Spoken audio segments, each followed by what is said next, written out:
This is the Lawrence County SportsNet, powered by LCAT. Gold heading back to Lawrence County. Your home for the County of Champions. Can you say 3-P? Union Scotties, WPIAL champions. The Neshannock Lancers are PIAA Class 2A state champions once again.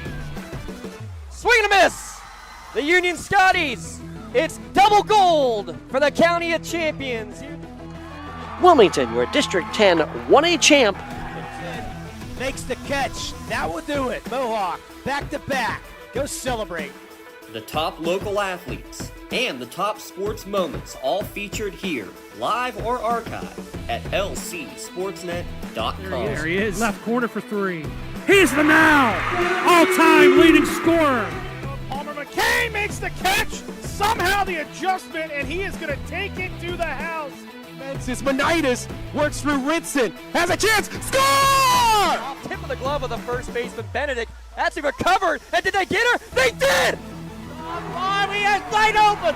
Gabe McKnight gets the touchdown. Featuring over 100 broadcasts of county events in over a dozen sports. Your voice for Lawrence County sports. The gold ball headed home to Newcastle. This is the Lawrence County SportsNet.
Just like going to the doctor, our homes need a checkup too. If your home is not properly weatherized, you could be at risk for symptoms that cause unhealthy ailments and higher utility bills. The Weatherization Assistance Program is the key to reducing utility costs and increasing comfort in your home. Services include an in-home energy audit to inspect your furnace and hot water tank, check for air sealing around windows and doors, and ensure adequate insulation and ventilation. Learn more at lcap.org or call the Department of Healthy Homes to get your checkup today.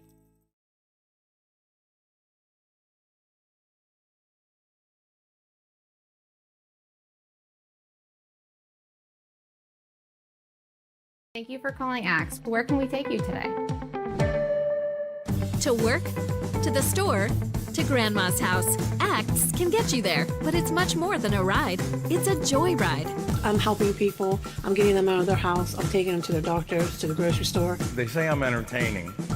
Okay, we laugh, we joke, we sing, we tell stories. They're like family to us. Even if it's the same day, to schedule your joyride, call Axe today.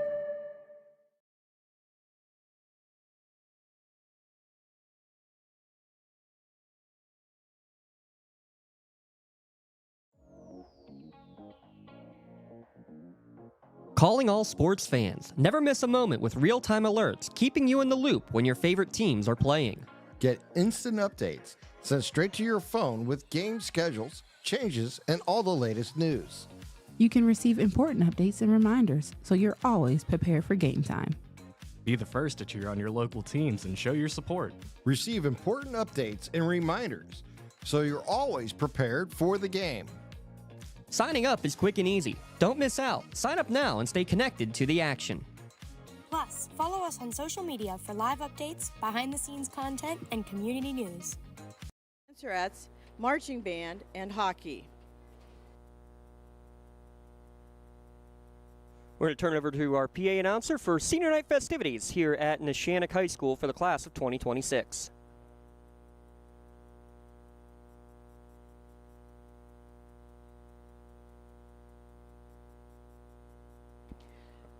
We're going to begin this evening with our senior football players. Ryan Elamide. Ryan is the son of Hashan Elamide and escorted by his father and his aunt Leanne Kelly. He is a member of the varsity football and track teams, and upon graduation, Ryan plans to attend college to major in cybersecurity. Ashton Allison. Ashton is the son of Matt and Joe Allison. Ashton is a member of the varsity football and basketball teams, member of FBLA, and upon graduation, Ashton plans to attend a 4-year university or college to major in business management.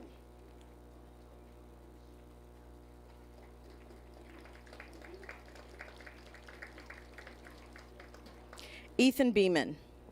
Ethan is the son of Amber and Brandon Melvin and Jack and Megan Beeman. Upon graduation, he plans to attend a 4-year college and enlist with the U.S. Army Reserve.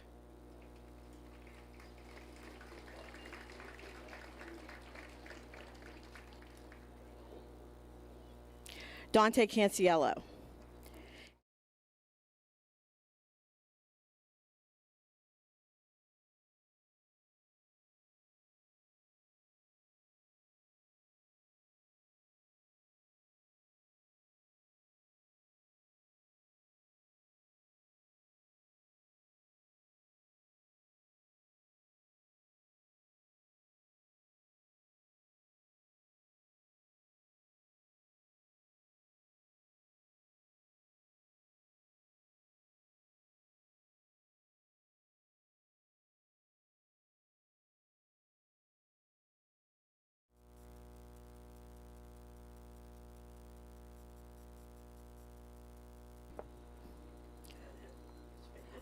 Michael DeSanti.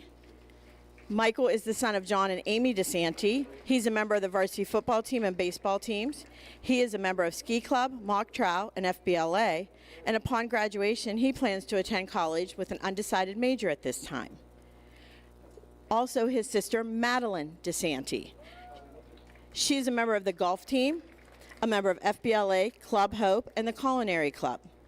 Maddie, upon graduation, plans to attend college to major in nursing.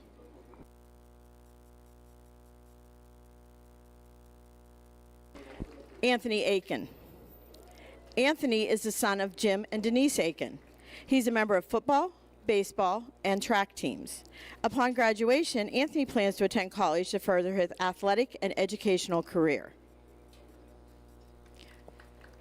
Brady Frazzo.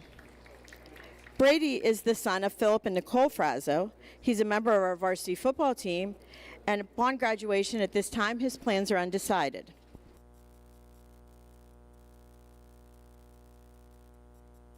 Gino Mizzacco. Gino is the son of John and Jenna Mizzacco. He's a member of the varsity football and basketball teams, a member of FBLA, Layups for Lucy Committee, teacher's assistant, and mock trial. After graduation, Gino plans to attend college and continue his athletic career. Nico Scheibel. Nico is the son of Darren and Scheibel and Stephanie Scheibel. He's a member of the varsity football team and FBLA. After graduation, Nico plans to attend college. Santina Subaru. Santino is the son of Jamal and Janine Subaru. He's a member of our varsity football team and FBLA, and after graduation, Santino plans to attend college.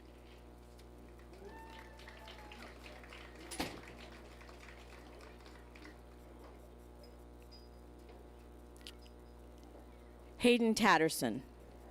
Hayden is the son of Jesse and Jocelyn Tatterson. He's a member of football, hockey, baseball, and track teams. He's a member of student government, National Honor Society, Young Life, and is president of the ski club. Upon graduation, Hayden plans to pursue an engineering degree at the United States Military Academy. Aiden Turner. Aiden is the son of Adam and Jenna Turner. He's a member of the varsity football team, a member of mock trial, and an active volunteer within his church. After graduation, Hayden plans to enter the police academy. Joseph Veronese. Joseph is the son of Allison and Matthew Carney, member of our varsity football, baseball, and track teams. After graduation, Joey plans to enter the IEBW Local 126 Outside Lineman Construction Union. Griffin Wyand.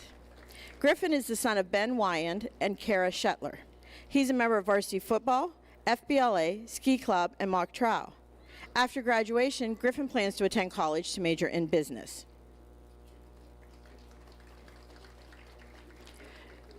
Christopher Wozniak.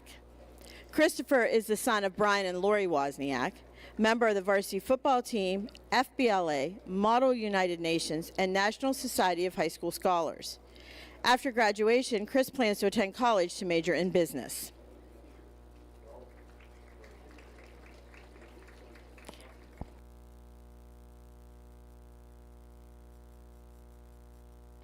And now for the senior members of our marching band. Nathan Anderson. Nathan is the son of Kaylee Anderson and Charles Anderson. He's a member of the marching band and track team, part of our chess club, and upon graduation, Nathan plans to attend a four-year university to pursue a degree in nursing.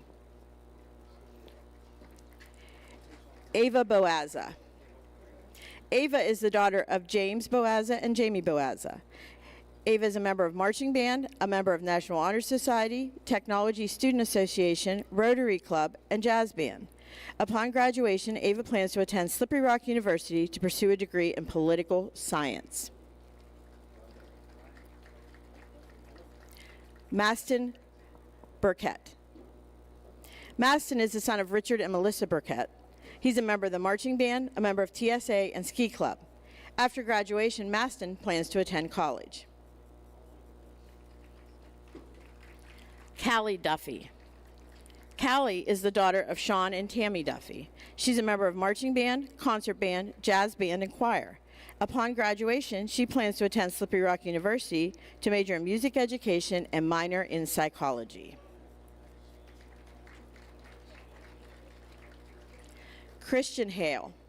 Christian is the son of Craig and Nicole Hale. He's a member of the marching band, concert band, and jazz band. After graduation, Christian plans to attend Slippery Rock University for early childhood education. Ethan Jackson. Ethan is the son of Robert and Nicole Jackson, a member of marching band, and at this time, his plans after graduation are undecided.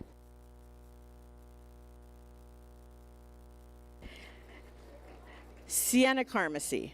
Sienna is the daughter of Rachel Carmacy, and she's escorted by her mother this evening along with her grandparents, John and Chrissy Carmacy.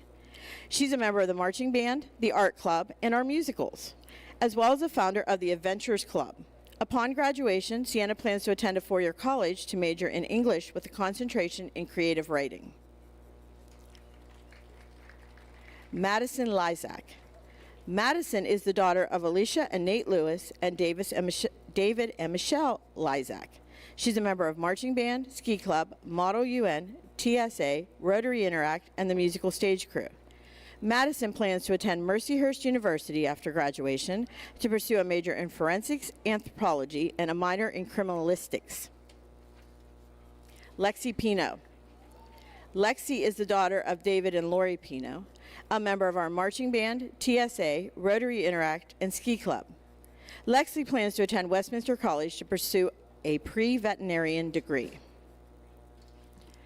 Jax Streely is the daughter of Robert and Tina Streely. She's a member of marching band, concert band, jazz band, spring musicals, and Model UN. Jack plans to attend a four-year college and pursue a degree in elementary and special education while also continuing her musical talents as a member of a collegiate wind ensemble. Lucas Walzer. Lucas is the son of Mark and Heather Walzer. He's a member of our marching band, varsity baseball, and track teams. At this time, his plans after graduation are undecided. And now for the senior members of our Lancerettes. Catalina Barron is the daughter of Julie and Robert Barron. She's a member of Lancerettes, the cross-country team, and track team. After graduation, Catalina plans to attend Westminster College to pursue a degree in early childhood and special education, as well as continue her athletic career in track. Ruby Evans. Ruby is the daughter of Todd and Erica Evans. She's a member of marching band, Lancerettes, FBLA, TSA, and ski club. She's also a dancer at Jennifer Lee's Dance Gallery, and she plans to attend Westminster College upon graduation to major in accounting. Ava Meredith. Ava is the daughter of Sean and Corey Meredith. She's a member of Lancerettes, ski club, FBLA, and vice president of the Culinary Club. Ava is also a mini dance line coach and a dancer of 14 years with Jennifer Lee's Dance Gallery. After graduation, Ava plans to pursue a degree in occupational therapy at Slippery Rock University. Marley Moreland is the daughter of Barbara Moreland and Christopher Moreland. She's a member of Lancerettes, marching band, FBLA, Club Hope, Girl Scouts, and the varsity track team. She's also a dancer of 12 years with Jennifer Lee's Dance Gallery. Upon graduation, Marley plans to attend college and major in early childhood education. Ainsley Sad. Ainsley is the daughter of Ted and Tammy Sad, member of Lancerettes, National Honor Society, and Club Hope. Ainsley is also a mini dance line coach and a dancer of 15 years with Jennifer Lee's Dance Gallery. After graduation, Ainsley plans to attend college to pursue a degree in early childhood and special education. And now for the senior members of our cheerleading squad. Morgan Farrell. Morgan is the daughter of Deanna and James Farrell. She's a member of Varsity Cheer and Varsity Competitive Cheer Squad. She's also a member of Club Hope and NCT All-Stars, as well as a 5th grade cheerleading coach. Upon graduation, Morgan plans to attend a 4-year university. Mackenzie Hazy. Mackenzie is the daughter of Nick and Carrie Hazy. She's a member of the Varsity Cheer Squad, FBLA, Ski Club, National Honor Society, treasurer of Culinary Club, as well as a mini cheer coach. Mackenzie has also been a dancer at Jennifer Lee's Dance Gallery for 12 years. Upon graduation, Mackenzie plans to attend a 4-year college to major in neuroscience. Gianna Joseph. Gianna is the daughter of Nicole Joseph and Justin Joseph. She's a member of Varsity Cheerleading, FBLA, a mini cheer coach, and secretary of the Culinary Club. She's also been a dancer at Jennifer Lee's Dance Gallery for 15 years. Gianna plans to attend Bella Capiel Beauty Academy to become a beautician upon graduation. Peyton Lynch. Peyton is the daughter of Morgan and Eddie Lynch. She's a member of Varsity Cheer Squad and Varsity Competitive Cheer Squad. She's also a member of National Honor Society, FBLA, and Culinary Club, as well as a mini cheer coach. Peyton has been a dancer at Jennifer Lee's Dance Gallery for 15 years. After graduation, she plans to attend Duquesne University to pursue a degree in nursing. Mara Medor. Mara is the daughter of Jason and Bobby Medor. She's a member of Varsity Cheer and the tennis team, member of National Honor Society, FBLA, Student Government, Superintendent's Advisory Council, and Club Hope. After graduation, Mara plans to attend college to major in pre-dentistry.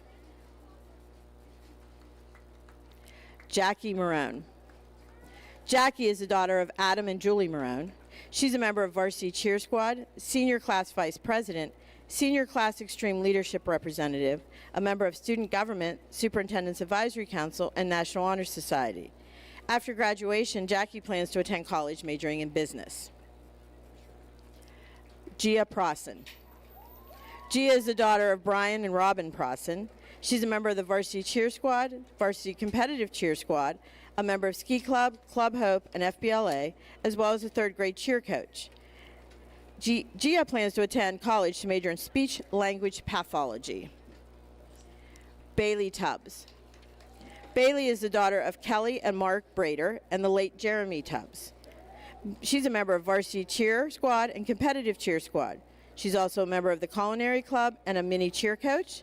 After graduation, she plans to attend college with an undecided major. And now for the senior members of our cross-country team.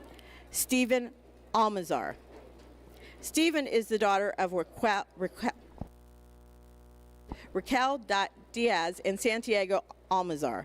He's a member of cross-country and track, member of National Honor Society. Upon graduation, Stephen plans to attend the University of Pittsburgh to study pre-medicine biology.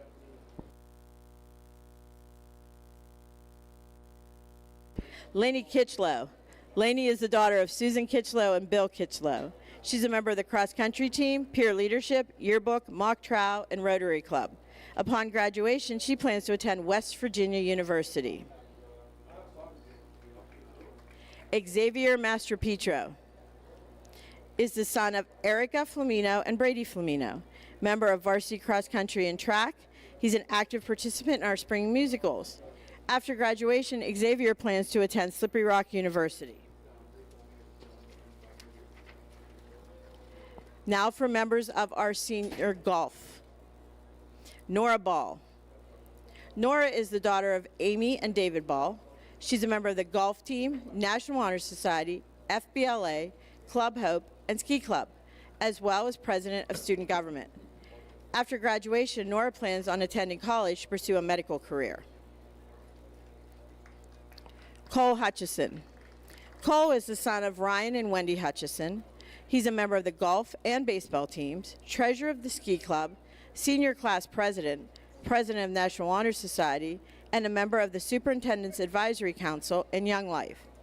Cole plans to attend college to major in biology after graduation. Philip Jim. Philip is the son of David and Adriana Jim. He's a member of the golf team, FBLA, and National Honor Society. After graduation, Phil plans to attend college to major in engineering.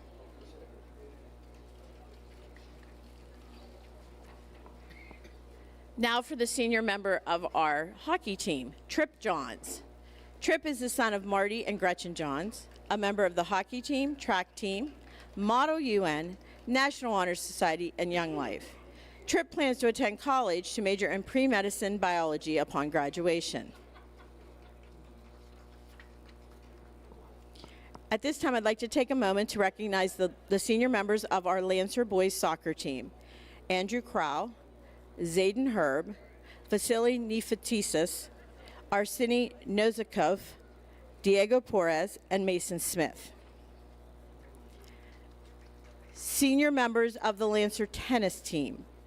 Gianna Capabianco is the daughter of Matthew and Stacy Capabianco. Member of the varsity tennis team, student government, Club Hope, Culinary Club, and Rotary Interact.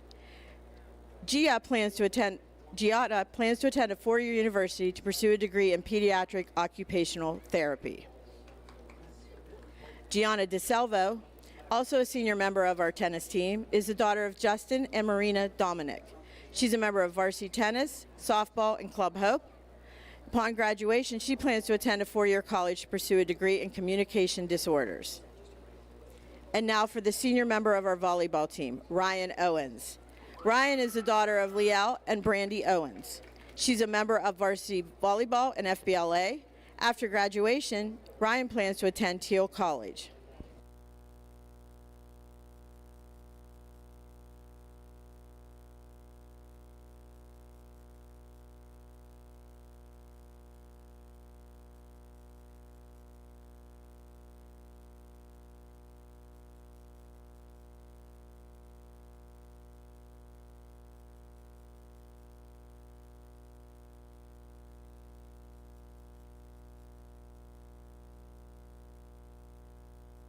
Congratulations to the 2025 Fall Sports Seniors. The administration, faculty, staff, and parents of the Neshannock Township School District wish the class of 2026 the best of luck. Thank you for your kind attention this evening, and congratulations, seniors.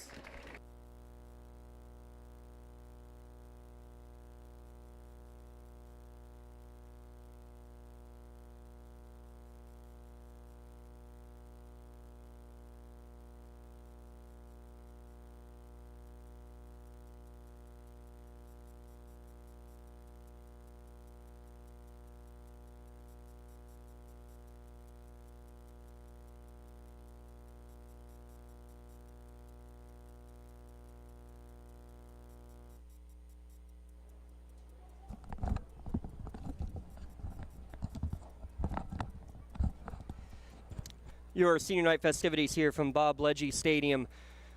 Glad to be a part of it as always. We continue on our Castle Asphalt pregame show. Real quick, the other games going on tonight across the county. Shenango hosting Laurel. Laurel, the other team that's undefeated at the top of the section standings here in Class 1A Big 7 Conference.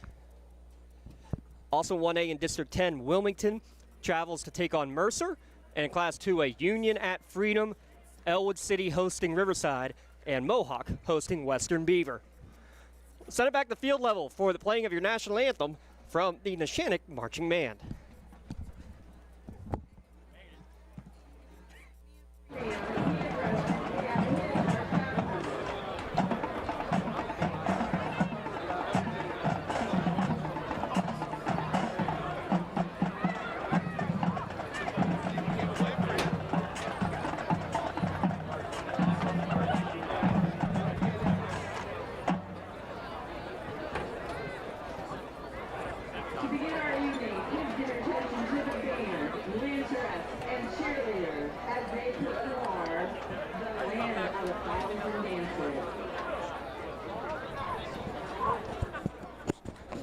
We'll bring it back here for a moment and bring in Jay Moan alongside. I'm James Dotson here for the fun in this battle for first place. Jay, if you like running the football, this is going to be one of the better games that you're going to see on the year. Neshannock more spread them out, run it up the middle, where you get the more traditional old school wing tee style of offense of Southside. Both teams different styles, but it's all about the ground game first. Yes, Southside, they have 313 rushing attempts for 2,032 yards and 33 TDs. They average 290 yards per game, and they have 10 different players have a TD rushing. And how about the fact of the matter that their quarterback has thrown 41 passes on the year? So you're talking about less than 6 pass attempts per game, because typically they don't need to. They have a great complement of backs.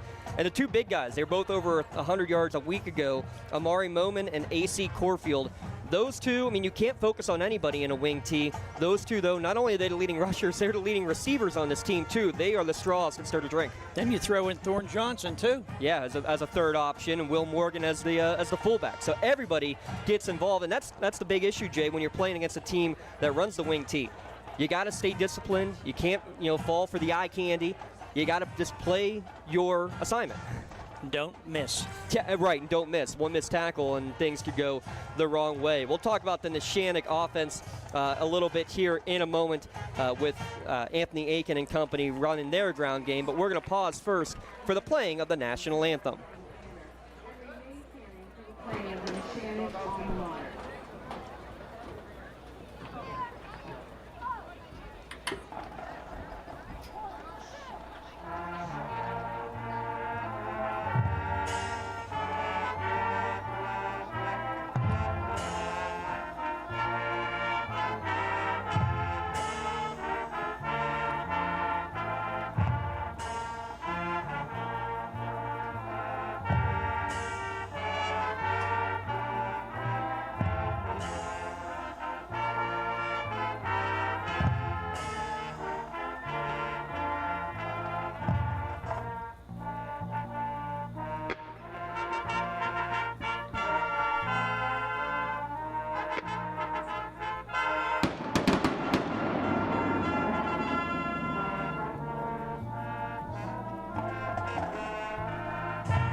The Neshannock Lancer Marching Band under the direction of Miss Kim Hine. Let's talk about the Neshannock Lancer football team. 5-1. There's an asterisk beside that one there, Jay, because of the game against Rochester. It hasn't been played yet. Likely will not be played, but can't go in as a forfeit until the end of the season. But you got Anthony Aiken running the football extremely well. 4 straight games of 100 yards or more on the ground. 10 touchdowns in those last 4 games. Justin Edworthy, a nice compliment in the 1-2 punch. Gino Mazzacco, he's had some issues this year in and out of the lineup with injury. We need to see a flawless game from him today because you can't afford to give extra possessions to a team like Southside the way they run the football, and turnovers have been an issue for Neshannock over the course of the year. Well, Gino has 7 TDs rushing and 7 TDs passing, so he does a nice job of moving the ball and getting the pass out when he has to. And he's very balanced, actually. You talk about those touchdown numbers. Career touchdown numbers, 32 each way. 32 through the air and 32 on the ground. As Neshannock about to make their way out on the field. The receivers, you wondered how they were going to respond after losing one of the top receivers really in program history, the way Don Cubelis is a factor on this team. Brady Frassel gets a big touchdown catch last week. Ethan Beeman, he's one who had the big touchdown on a reverse to win the game late in the game down at Hookstown against Southside a year ago. Those two, Sammy Flora, all big parts of the receiving game for Mazzacco to be able to give that secondary option, not only to run the football, but to have that passing threat. That's it. Like you said, this should be a very interesting, entertaining game. We'll have kickoff in about 4 minutes' time. We're going to take one more break. We'll come back with keys to the game, starting lineups, and opening kick from Bob Ledge Stadium. You're watching on the Lawrence County SportsNet, powered by LCAT. Congratulations to our September LCAP Team of the Month. The Lawrence County SportsNet is proud to honor Mohawk Boys Cross Country as the LCAP Team of the Month after winning their second consecutive undefeated section championship. Congratulations to coaches Jared Stratton and Cam Shermer and the Mohawk Boys Cross Country team, the LCAP Team of the Month. Lawrence County SportsNet is proud to honor Neshannock's Maddie Arrow as the September Red Zone Female Athlete of the Month for finishing as section runner-up in girls tennis, the doubles champion in the section, and qualifying for states in doubles. LC SportsNet is also proud to honor Neshannock's Rocco Baiuti as the September Male Athlete of the Month for finishing third in the WPIAL Golf Championships and qualifying for states. Congratulations and best of luck to Neshannock's Rocco Baiuti and Maddie Arrow, the September Red Zone Athletes of the Month.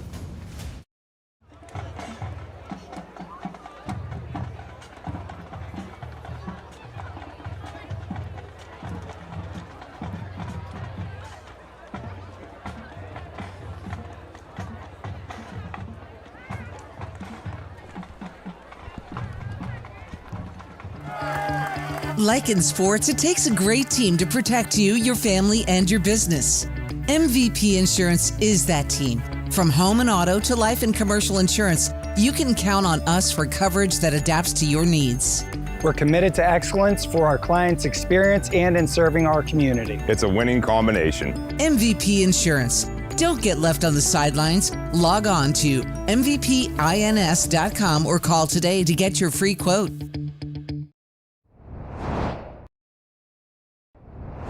When the high school season heats up, make sure you have the best gear to support your school. Head to the Red Zone on Wilmington Road in Neshannock for all your county sporting apparel needs. From sporting goods to custom apparel to embroidery and more, the Red Zone has it all. Quality gear for all 8 schools in the County of Champions. Stop by and enter the Red Zone or visit them online at theredzonesports.com. Score big at the Red Zone. Your hip, your knee, your shoulder, whatever has been holding you back, UPMC Orthopedic Care is where you'll find experts to help you get back to a better quality of life. UPMC is pioneering minimally invasive surgeries, and we offer personalized treatment plans and same-day surgery to get you home and moving sooner. It's your ankle, your elbow, your hand, and it's your move. Visit upmc.com/ortho to learn how UPMC can help. Opening kick just a couple of moments away here from Bob Ledgy Stadium. Alongside Jay Moan, I'm James Dotson.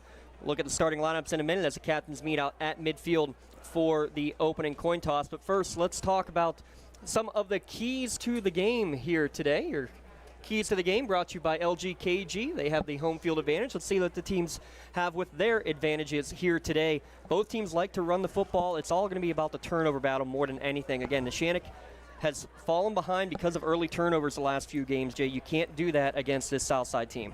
This Southside team is a very balanced team, and you have to play good, smart football. Good, smart football is the key to the game for both of these teams, especially for Neshannock. Can't give up any turnovers. And for the Southside offense, it's stick with that variety. You know, you have the multitude of backs.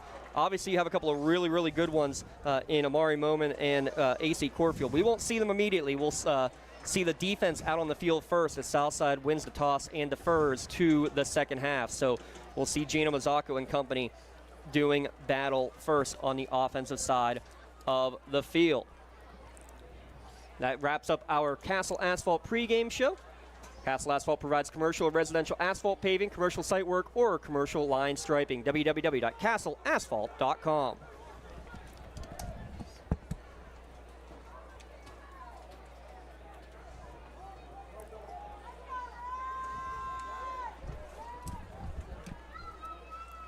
So Neshannock in their all reds. We'll be starting going right to left. Doing the kicking duties is Meladia Pavlovich, one of the star players on the Southside Lady Rams soccer team. Does the kicking duties here for Southside. Battle for first place on the line here between the Rams and the Lancers, and we are underway. High short kick's going to be taken by one of the upmen at the 28-yard line, and a nice seam out to the 40 on the return for Griffin Wyan. And we'll take a look at the Lancers starting lineup, brought to you by the Crane Room Grill, the place for Thursday and Saturday nights, football and wings, appetizer specials during football Saturdays, wing specials every Thursday, and Saturday night as well. Mazzocco, the quarterback, approaching 3,000 career passing yards. We'll keep an eye on that, 52 yards away from that. Anthony Eakin, Justin Edworthy in the backfield. Wide receivers, you'll see Sammy Flora, Brady Frasso, Ethan Beeman, and Chris Wozniak. And on the offensive line, left to right, Mike DeSanti, Colin Schaefer, Dante Canciello, Brendan Stewart, and Cadence Carter. They're going to go 5 receiver set here for 1st and 10. And a keeper right up the gut, and big hole for Mazzocco across midfield to the 40. Look out! You're not going to get him. One play, 60-yard touchdown.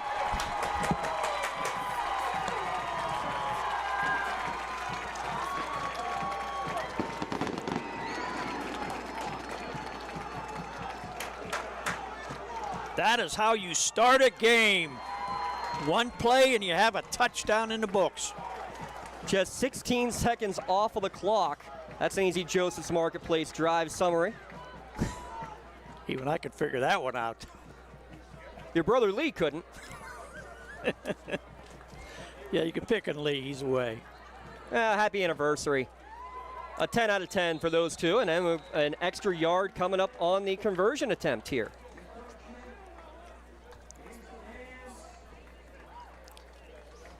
Oh. Now, if you're Neshannock, do you consider going for 2 in the early going, starting from the 1-yard line?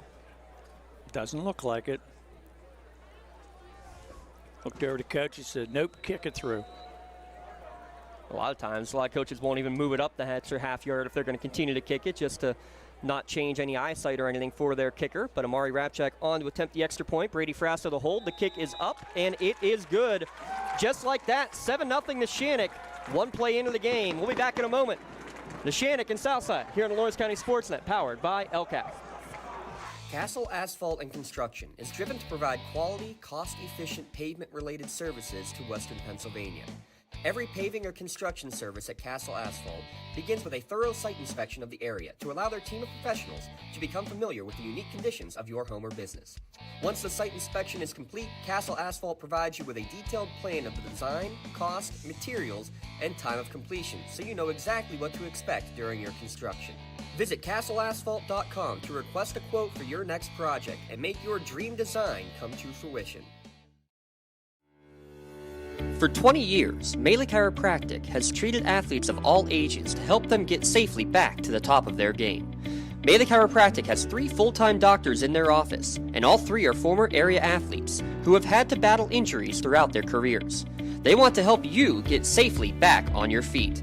But more importantly, help stop the injuries before they happen. Prehab before you rehab. Attention all high school student athletes. During your sports season, a $30 visit to the Melee Chiropractic office includes an adjustment and/or all therapy is necessary. From the athletes of tomorrow to the kick by Arami Rapchak.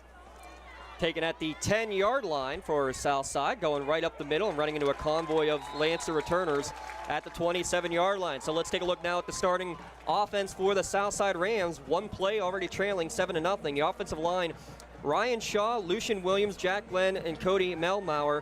Anthony Hage not in attendance. Didn't get any information, just he is not here tonight for Southside that we have seen. Wide receivers are Curtis Roy, tight end is Cole McCoy.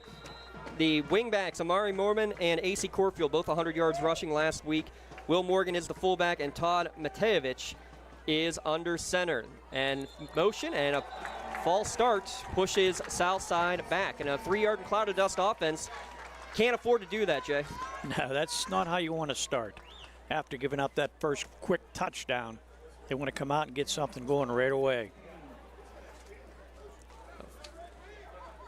Gino Mazzocco, a 60-yard touchdown run on the first play from scrimmage. Neshannock here with the early 7-0 lead. So now it's 1st and 15. Handoff to Moman up the middle, or excuse me, that's Morgan. So you got Moman and Morgan. I will trip that one up a couple of times. Morgan tripped up back near the original line of scrimmage, but nice hole up the middle for a gain of 7. That's better. You don't want to start in behind to start with. So 2nd down and 8 upcoming as we look at the Neshannock starting defense, a 3-4 system. Toman, Watts, and Nico Huff on the defensive line. Joey DiMuccio, Griffin Wine, the inside backers, Ethan Beeman, Colin Schaefer on the outside. In the secondary, Frasso, Edworthy, Eakin, and Flora as they try to go jet sweep towards the near side, and not much room. Falling forwards can make this manageable. About 3rd down and 5 on that pickup there from Amari Moman. I believe that tackle was by number 58. Talco Watts there in the middle. Yeah, how about that? 3 sophomores on your defensive line between Watts, Toman, and Huff for your Neshannock Crane Room starting lineup. And probably going to see a good chunk of rotation in and out on that linebacker and defensive line front because of the fact that it is such a run-heavy team. It will be 3rd down and 5. They're going to go to Corfield on the far side, and he's going to get stood up just shy of the yard to gain. It'll depend on the spot. Actually, they're going to give him a generous spot and enough to move the chains. Whoa, that was a nice spot. It's an early 3rd down conversion, and they will move the chains.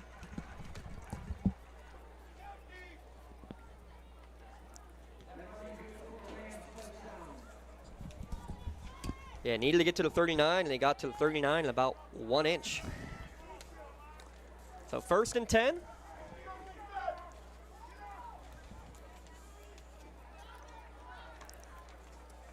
Up to the line with 10 seconds remaining on the play clock. Matejevich again, only 41 pass attempts on the year. He's going to hand it off to Corfield. He gets the seam out across midfield, sneaking his way down the field for a nice pickup. 13 yards and moving the chains. Check it out on your LCAP instant replay. LCAP Early Learning has immediate openings in child care and preschool classrooms across Lawrence County. Visit them at lccap.org. But that's what this team can do. Those quick hitters, and they lull you to sleep, 2 yards, 3 yards, and then can explode like that, especially with the speed that Moman and Corfield have from the wing-back positions. That was a nice hole opened up by the offensive line, and he was 5 yards down the field before he was even touched. This time they're going to send the other man a motion fake to him. Morgan up the gut. He's off to the races. 48 yards, touchdown Rams, and check that. It wasn't Morgan who was lined up at fullback. They switched the formation, and that's the speedy AC Corfield right down Broadway. Boy, once he hit that open field, he was gone. You weren't going to catch him. 10th rushing touchdown of the season for Corfield. And now they're going to go with the swinging gate before getting into their traditional point after. But how about that response, Jay, from the Rams? That's sort of what we expected. Maybe not quite that quickly with the big hitter of a play. Low snap, but Pavlovich able to put it up and in. Good hold from Will Morgan. And we're tied at 7. We got a ball game here, folks. Couple of scores in the first 3 minutes, 3 seconds. Tied at 7 between the Rams and Lancers on Lawrence County SportsNet, powered by LCAP. Tonight, someone is cold, hungry, and forgotten. At City Rescue Mission, we're more than a shelter. We're a bright beacon of light in our community, serving those in need to make our community stronger and healthier. We offer real help and real hope, and that hope is Jesus. We serve him by serving others in love, grace, mercy, and compassion. But we can't do it without you. Be the reason someone's story is rewritten in Christ. Give today at cityrescuemission.org. 5 plays, 76 yards on that Joseph's Marketplace scoring drive. Visit Joseph's Marketplace, any of their 3 locations, Sunny Square Plaza, Jameson Hospital, or the Grove City outlets. Well, we've seen 6 plays, all runs. A 60-yard touchdown for Gino Mazzacco, and then an answer of a 48-yard touchdown from AC Corfield. We got ourselves a game brewing here, Jay. You said from the beginning it should be an interesting game, and I expected a high-scoring game, and might be. Another short kick. Griffin Wine again will take it about the 27-yard line. This time brought down almost immediately. Short return to the 34-yard line. So now Neshannock back out onto the offense. We'll take a look real quick at the starting defense for Southside. Didn't get a chance to announce them. Polcher, Melmauer, and Williams all along that defensive line for Southside. Mari Moman and Cole McCoy are the linebackers. Alex Schreier, Will Morgan, AC Corfield, Thorne Johnson, and Brooks Mizik all in the secondary. Looks like also in the starting lineup today, Paul Poacher we mentioned as number 50. So they're going to go 3 receiver set. 1st and 10. They're going to go handoff to Aiken. Tries to bounce it outside. Slips under a couple of tackles. Tough yard gain on 1st down. Looks like a tackle by number 14, Thorne Johnson. He's also one of their running backs. A lot of both two-way players in these teams, the 1A. These teams actually pretty good at balancing the load offensively and defensively compared to many in Class 1As. Mazzocca looks to throw. Big gap on the far side for the catch. And being stood up just shy of the yard to gain. I think that's Frasso making the catch, and they will give him enough to move the chains. 9-yard pickup and a 1st down.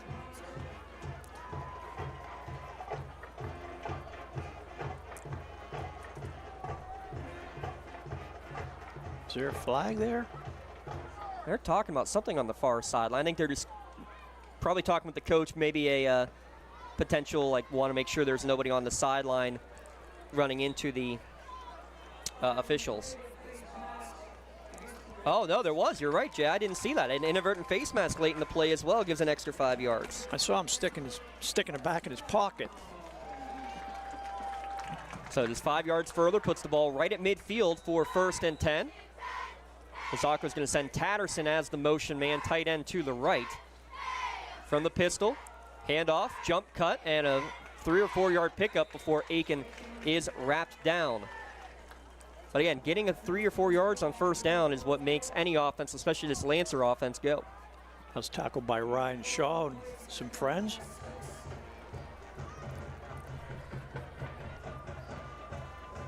You like to get at least 4 yards on a 1st down. Already a 7-0 advantage for Laurel in the game against Shenango, also in the Big 7 Conference. We'll keep an eye on that one. Mazzacco, handoff to Aiken again, lowers his shoulder, gets across the 45. It'll be 3rd down and 4 after that 2-yard pickup. Lots of games going on around the county. We'll update you on them as the night progresses. Cody Malmauer with the tackle. 3rd down and 4, 7 minutes remaining in the opening frame. What do you call here, James? I think you give your quarterback the run-pass option. Then they'll get a couple of pulling guards and pulling tight end in front of Aiken, and he's going to get tripped up after a short gain. So give him a gain of 1. Lots of blockers there, but kind of took a little too long to develop, and one of the big boys able to get his paw in there. I think that was Williams. But quickly to the line on 4th down and 3 coming up for the Neshannock. Southside has already jumped off sides a couple of times. Keep that in mind. Now they'll go and check back with me at the sideline.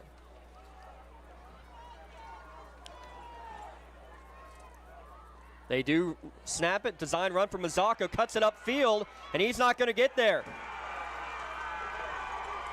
Coming up from his linebacker position was Cole McCoy. The senior makes the stop.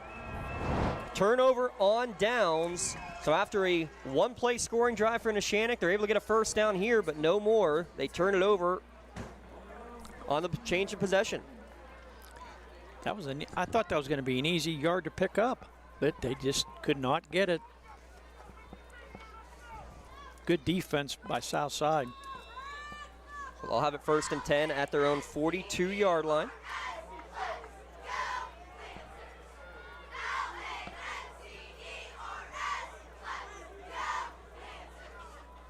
They're going to bring the man in motion. Corfield play action. Matevich looking to throw, and he's got a man wide open down the field, but he threw it to the outside instead. Going right down the middle of the field was Curtis Rory. There was no one within about 20 yards from him, Jay, but he instead looked for another man who was also open, not quite as open, but ends up throwing it out of bounds. Wow. That guy broke free, and I thought, here we go. It's an easy touchdown. But you got to make the pass. He's only thrown 41 passes all year till that one, so he doesn't throw a lot. Yeah, they focus on the ground game, and for very good reason. They pitch it here. I mean, look what they do. They get 3, 4, 5, 6, 7. He keeps driving the legs forward. Gain of 8 for AC Corfield, already with 4 carries for now 74 yards. He keeps them legs moving. I thought he stopped about 5 yards before that. Well, he gave James DiMuccio a ride there, really, is what happened. DiMuccio was able to hang on and get the tackle in the end, but not until he got it to midfield. 3rd down and 2. Fake cross, handoff up the middle, and it's going to depend on the spot, and I think he's going to have enough. I think he is too. That was Will Morgan on the carry up the gut. Haven't signaled it yet, but that's got to be enough. I mean, where that's marked, that's a 1st down, but they have not moved the chains yet. Yeah, now they're asking to move. So it is 1st down and 10. Another 3rd down conversion for Southside as they cross midfield with 5 minutes remaining in the 1st quarter. I don't know what they're waiting for. Nobody wanted to make the signal, Jay. I guess. Jet sweep action for Corfield, cuts it upfield. Not as much room, but again, keeps the legs going. Multi-sport athlete, he's a 1,000-point scorer in basketball. Great running back as well, picking up 4 yards there on 1st down. And we saw earlier, he does have a lot of speed. Yeah, and that's what you're most worried about with these guys, is that if they can get on the edge, they can get off to the races. Or you line them up differently, you put them in the backfield, and that's what Coach Travelpiece does so well, is disguising what they're doing. I mean, it's a very traditional offense. I don't want to say it's predictable offense, but it sometimes can be, and then you put people in different positions. And here's Thorne Johnson. He's going to get his first touch. And that's the other part of it, too, Jay, is the fact that they can spread the load. Nobody's going to get too tired as a result. It's nice you have a staple of running backs to go to. A lot of teams have 1, maybe 2, and that's it. Now you got 3 or 4. 3 yards in a cloud of dust. 3rd down and 3 coming up with 4 minutes remaining in the opening quarter. As I said earlier, they had 10 different running backs score touchdowns for them this year. At least 1. Fake on the jet sweep right at the gut and getting hammered is Morgan. No one was fooled that time, coming right through the middle. Defensively, I believe that was Brennan Stewart. It was number 54 coming right up the gut and making the hit for a loss of 1. Again, the trust in your offense that you think you can get your 4 yards here on 4th and 4. Neshannock tried on their last possession. They were unsuccessful. Can Southside do the same, or will they just try to get them off sides? No, they will snap it. Play action throw over the middle, and it's going to be tipped and almost intercepted. Right in his hip pocket the entire way was Sammy Flora, and it is a turnover on downs right back the other way. I'm surprised to see that. They must have saw something in Neshannock's defense they thought they was going to exploit, but it didn't happen that time. He looked like he might have been open. Yeah, it was a good effort on the back shoulder throw, too. With exactly 3 minutes remaining in the 1st quarter, we remain a 7-7 ball game. Coming up at the half, we'll have our UPMC halftime show. UPMC is Lawrence and Mercer County's local choice for advanced orthopedic care, getting you back on your feet faster. UPMC.com.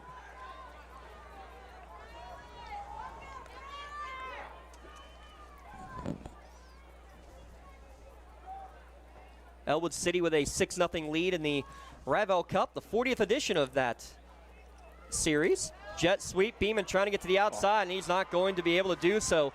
He scored on a reverse, the game-winning touchdown late in that game down at Hookstown a year ago. Not fooled, Corfield trips him up for the loss.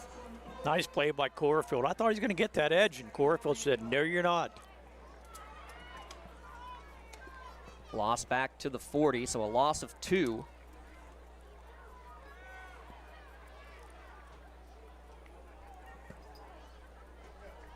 After a quick start to the game, now defense is starting to settle in. Handoff, this is Aiken, bounces to the outside, and Laundry on the field. This one's going to be called back. That happens a lot of the times there. When it's designed to go inside, you bounce outside. Your guys are going to get called for holding more often than not. Neshannock's last game, they got several holding calls. Their first flag against them here tonight.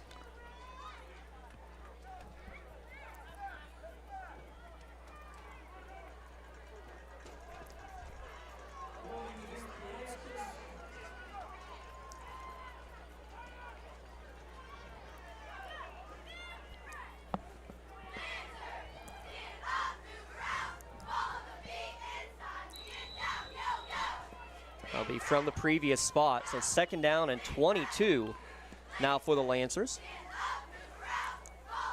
Both Eakin and Edworthy in the backfield. That's Aiken in motion. Going to fake to him, handoff our keeper up the middle, I should say, from Azako, and just nowhere to go. Gain of 2, that's about it. 3rd down and long upcoming, and how aggressive are you willing to be on 3rd and long? It's not 4-down territory, so they better get as much as they can. I should say it shouldn't be 4-down territory, but you never know what these coaches are going to do. Freedom just took a 7-0 lead over Union.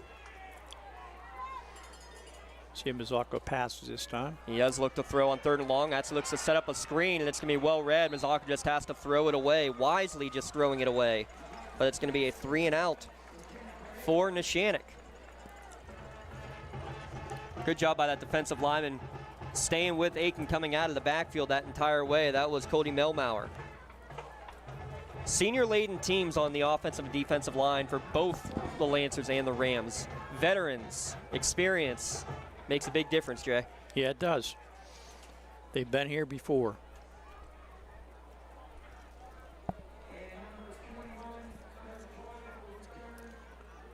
Is that Aiken punting?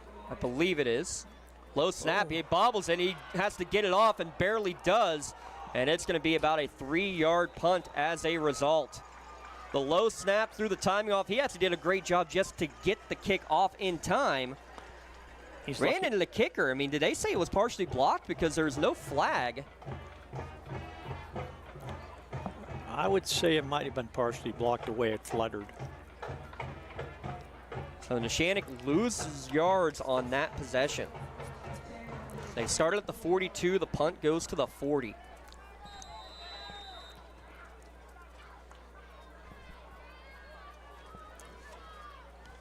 Southside with 1:17 remaining. 1st and 10. Pitch to Corfield. Bobbles it. Able to re-corral it amongst all the traffic and somehow spins forward for a 5-yard gain. I thought that was going to be coming back to Neshannock. Well, it's not a turnover. We talked about extra possessions being a big key in this game. Doesn't go down as a turnover, Jay, but it might as well when you lose yards on your possession with about a 5-yard punt. Yes, you got to do better than that. At least he got the ball off, didn't get blocked, and went in for a score.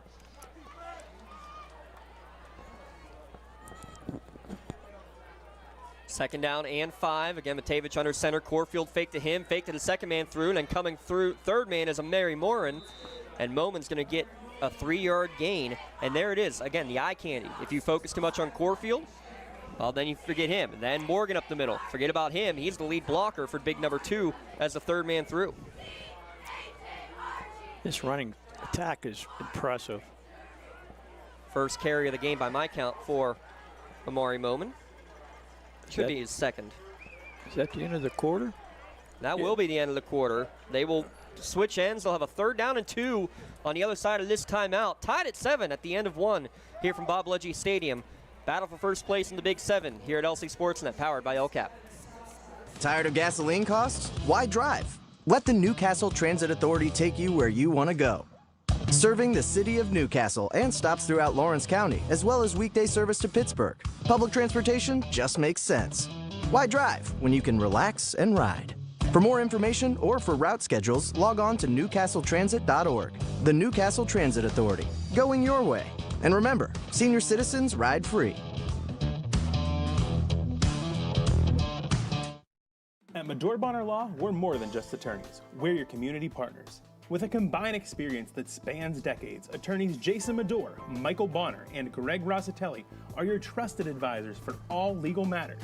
From personal injury to estate planning, business law to family disputes, we are here to guide you through every step of the legal process. Our full-service, community-based approach ensures that you're not just a client, but a valued member of our family. Give us a call or visit us online at medorebonnerlaw.com for more information.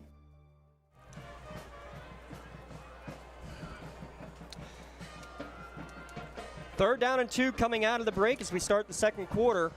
Neshannock scored on their first play from scrimmage. Southside responded with a 5-play scoring drive. Defenses have held tight since, but here's a big 3rd down and 2 upcoming, and Coach Bongivengo is going to call a timeout, which you don't like to see that, a timeout out of a natural timeout of the change in quarter, but they also, I think, just wanted to make sure. This is a big 3rd down with Southside already in plus territory. But while we're talking about Coach Bongivengo, as we take this Pontius Insurance timeout, make sure you take the timeout and save money on your insurance with Dan Pontius, Jessica Dix, or Tracy Giddings at pontiusinsurance.com.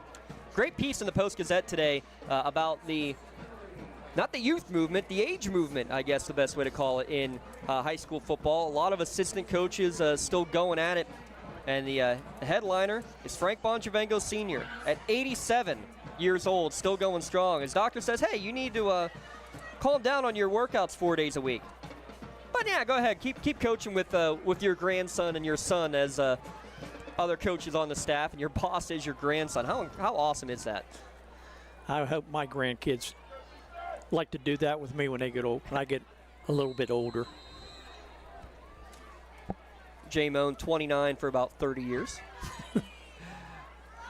Man in motion was Moman. He's going to now line up as a wide receiver on the far side. On 3rd and short, they're going to pitch it that way with Corfield, and he's got the first down. Cuts back inside and gets inside the 25, down to the 24. Needed 2, give him a gain of 8.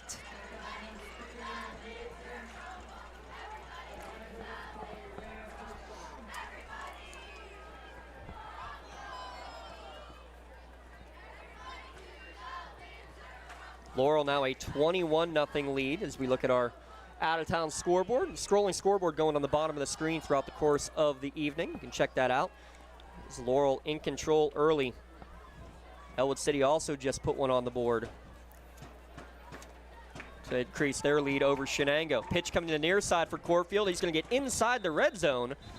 He tried to get up saying he was on top of a defender. The officials say he is down, but not until he picks another 6 yards. 8 carries for 97 yards already for Corfield. Having a pretty good game so far. With that 48-yard touchdown pass. That certainly helps. Yes. Make sure you stop by the red zone just a few minutes up the road here on Wilmington Road in Neshannock Township. Early second quarter, 1st and 10 at the 18. Moman will wing back in motion. They're going to pitch to him. He's got a couple of lead blockers, including the quarterback, and he'll get tripped up inside the 15 down to the 14. And that's another little wrinkle. Wilmington runs that very well as they do get enough for the first down. The quarterback pitches it, and watch on the replay, he's another lead blocker. It's a version of a single wing, really, because you have 10 blockers for one runner, not wasting anybody with a handoff. Another first down. Southside just driving down the field. Ball marked just inside the 13 for 1st and 10.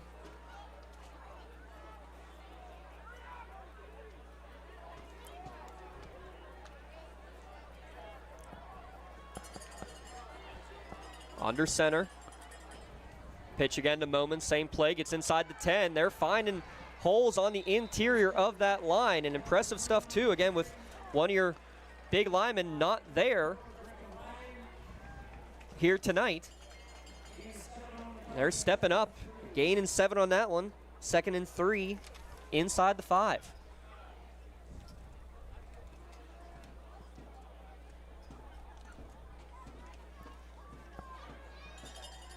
All of a sudden awfully quiet here at Bob Bludgy Stadium. Lucilian Williams had opened up a nice hole that last run. Oh. And another nice hole right up the gut. 2nd touchdown of the game, 5 yards out this time for AC Corfield, make it touchdown number 11 on the ground this season. And Southside takes their first lead of the game.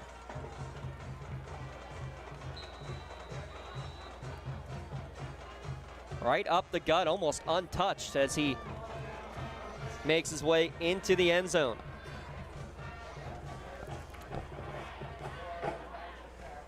Pavlovich on to attempt the extra point.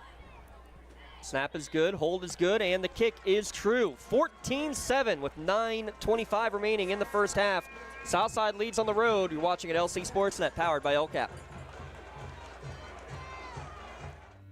When it comes to protecting those you love, the businesses you've built, or the things you've earned, you need someone you can trust.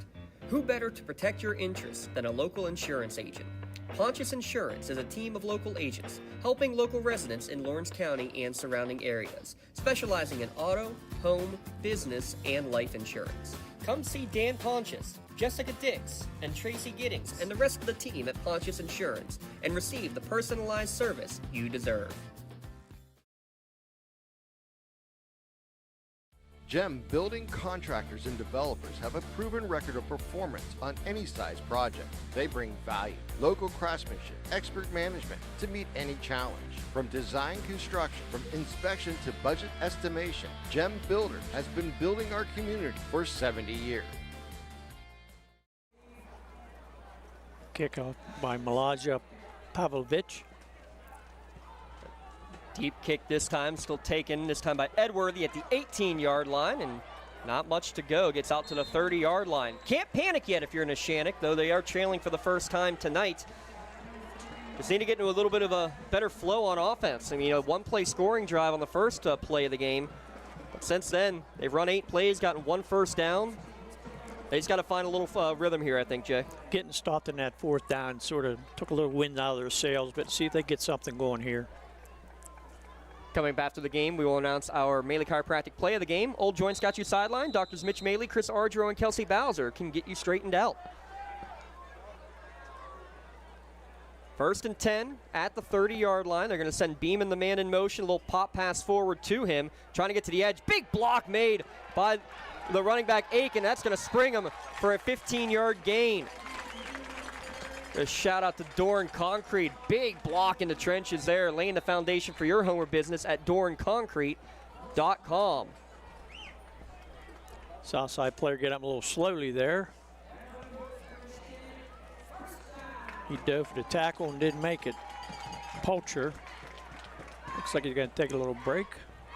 Paul Polcher wearing 50 and 99 depending on the lineup, but they only have 8 linemen dressed tonight. That's a big part. He wasn't listed as one of the offensive line starters, but again, you only have so many guys available in the trenches. So again, call that a forward pass of 12 yards to Ethan Beeman, because it was technically pitched forward, only about an inch, but it does count. Mazzocco, more traditional forward pass. Good rhythm catch near midfield. This time to Beeman. The ball comes out right on the sideline. I think Southside has it. They definitely do. Did he stay in bounds? Yes, he did. Take a look at the replay. Is Beeman fighting forward? Oh, big rip out first by number 12, Will Morgan. Mark that down as a potential play of the game nomination, and then coming in to make the recovery. Number 66. That's Mel Maurer. We've told his name a couple of times. And Shannon continues to make mistakes. They're going to have to cut them out. That change of possession brought to you by Medora Bonner Law. Make sure you protect your possessions with a community firm with a personal connection and individualized service. Matejevic, play action. Rolling out, throwing down the field. Jump ball. Did he keep the toes down? He did not. He is out of bounds. But you like that. After a turnover, go ahead. Take a shot down the field. Then they'll go back to their running attack probably. I'm surprised they're throwing as many passes they have. They must have saw something in the Neshannock's defense thinking they could do that. Well, they average about 6 attempts per game, Jay. That's the third of the game, so well, just slightly ahead of schedule.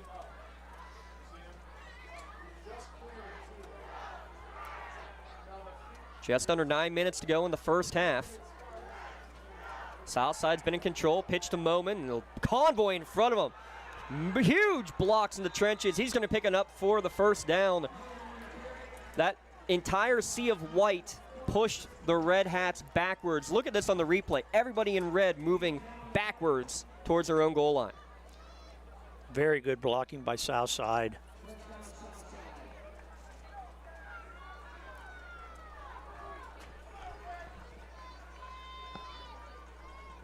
And that's why you can pass it on first down when you can do that. Moment exactly 10 yards on that carry. Fake to him this time. Handoff up the middle for Morgan. He's got a big seam inside the 35 down to the 32. Pickup of 6 yards.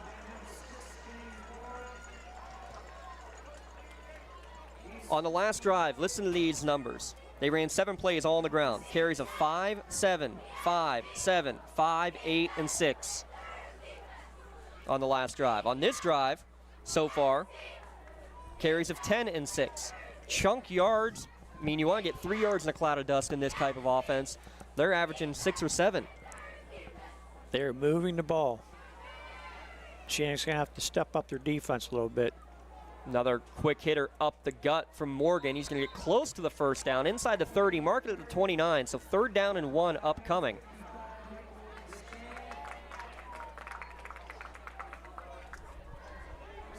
If you're Southside, you just keep doing what you're doing. This is 4-down territory for sure. Already with 8 first downs in the game.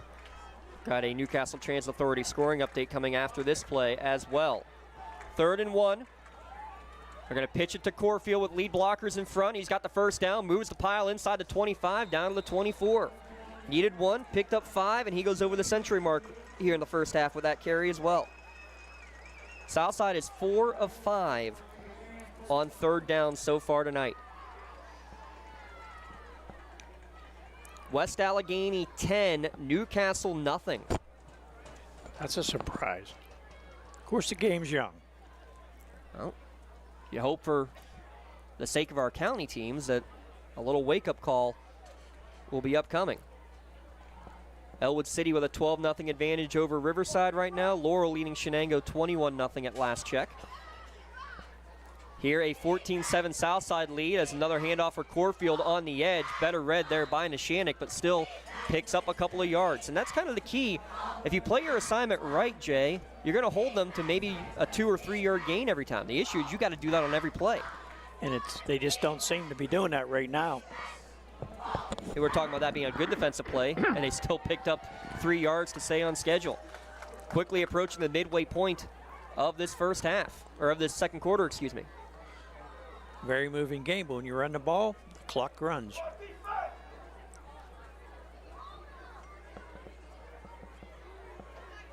Second down and 7. Moment, the man in motion, jet sweep to him. He's going to get inside the 20, down to the 19, as the Rams have entered the red zone. Better defense by Neshannock that time. Joey DiMuccio, the freshman, making the tackle. Talked to Coach Bongivengo about him. He stepped into one of the roles. I mean, the leading tackler, Ashton Allison, out with a leg injury, though. Good news, Coach Bongivengo told me today he is cleared. He will be back to play as early as next week.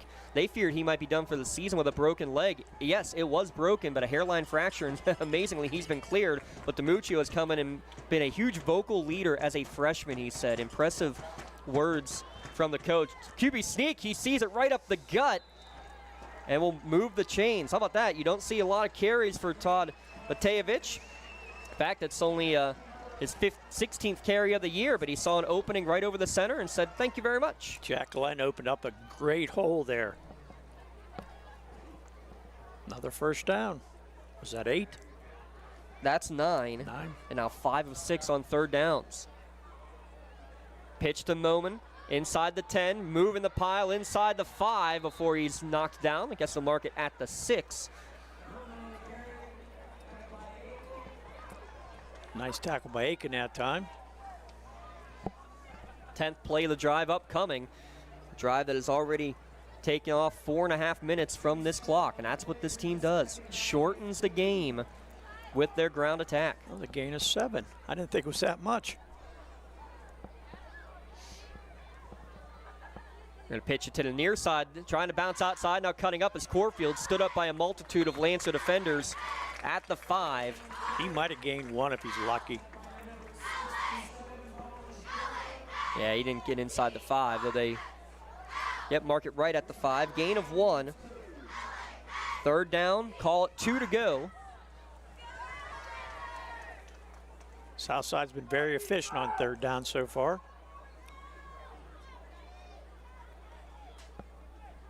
Matejevich gets the call from the south side sideline.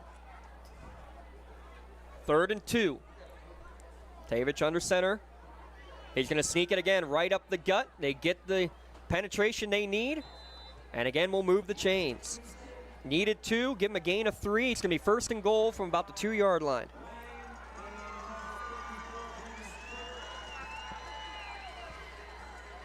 Our halftime stats, Jay, are going to be staggering when you look at the total yards and especially when you look at the third down conversions. And the time of possession. Don't even get me started on that one. We're going to have some math to do, that's for sure.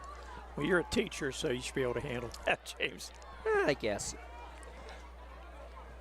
I don't know how you keep the stats you do.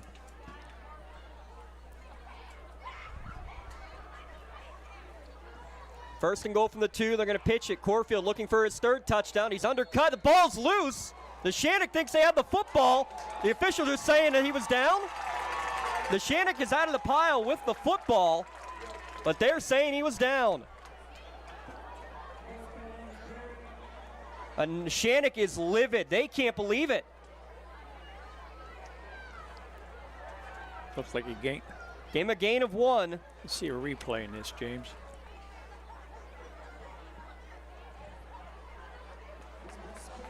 Yeah, that ball was out, Jay. I agree with you. That ball was out. A break for Southside. Can they capitalize? Second and goal from the 1. Right up the gut. Matejevich, with a little help from his friends, is in the end zone for the touchdown.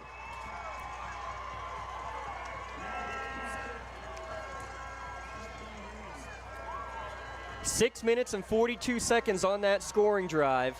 51 yards? 49 yards. It's from the plus 49. Okay. But a 13-play scoring drive. Matejevich sneaks it in from 1 yard, making it 20-7.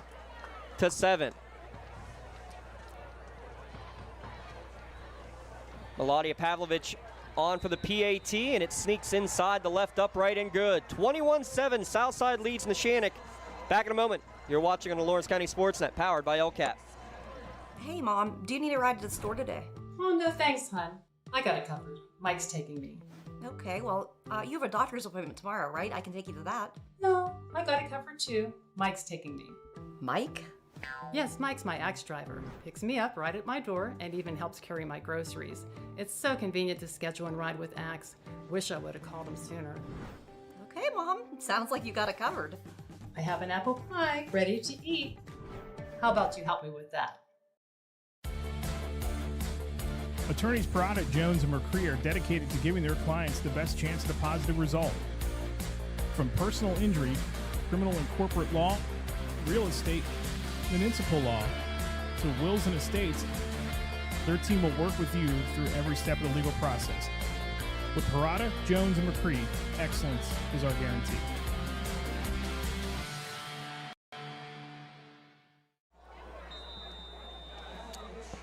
Stat of the game coming your way right here with a 21-7 lead for Southside. That was a 13-play scoring drive for the Rams. Neshannock has run 12 plays in the game from offense. That's amazing how much Southside has controlled this tempo this game.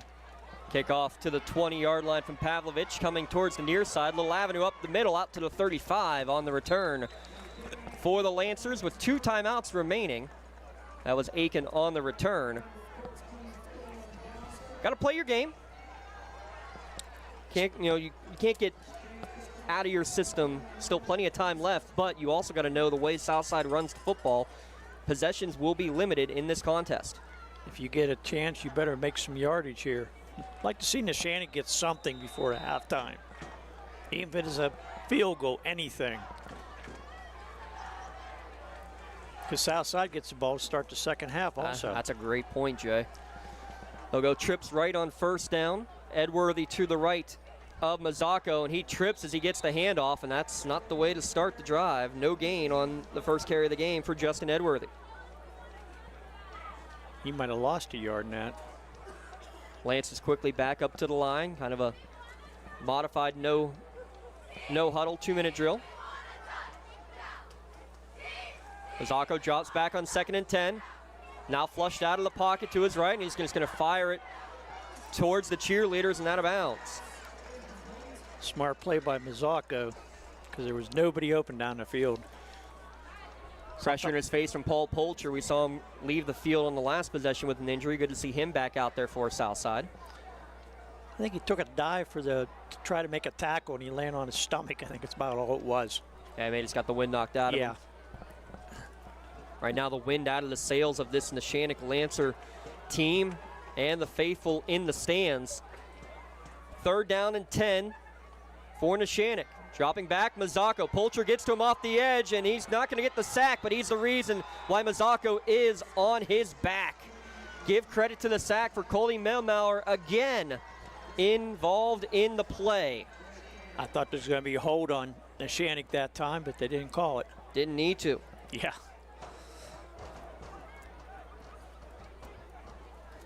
The next big stat of the game, 6 of 7 on 3rd downs is Southside. Neshannock 0 for 3. First down advantage is 11-3 for the Rams. Aiken hustles out there, ready to boot it away. It doesn't even look like Neshannock has 11 players out there, to be honest. On 4th and 12, and Coach Bonjavingo is going to take a Pontius Insurance timeout. We'll take a quick one as well. Just under a minute to play in the first half. It's Southside 21-7 at LC SportsNet, powered by LCAP. From high school to the pros and everything in between, you're listening to City View Sportscast, part of the iMedia One network.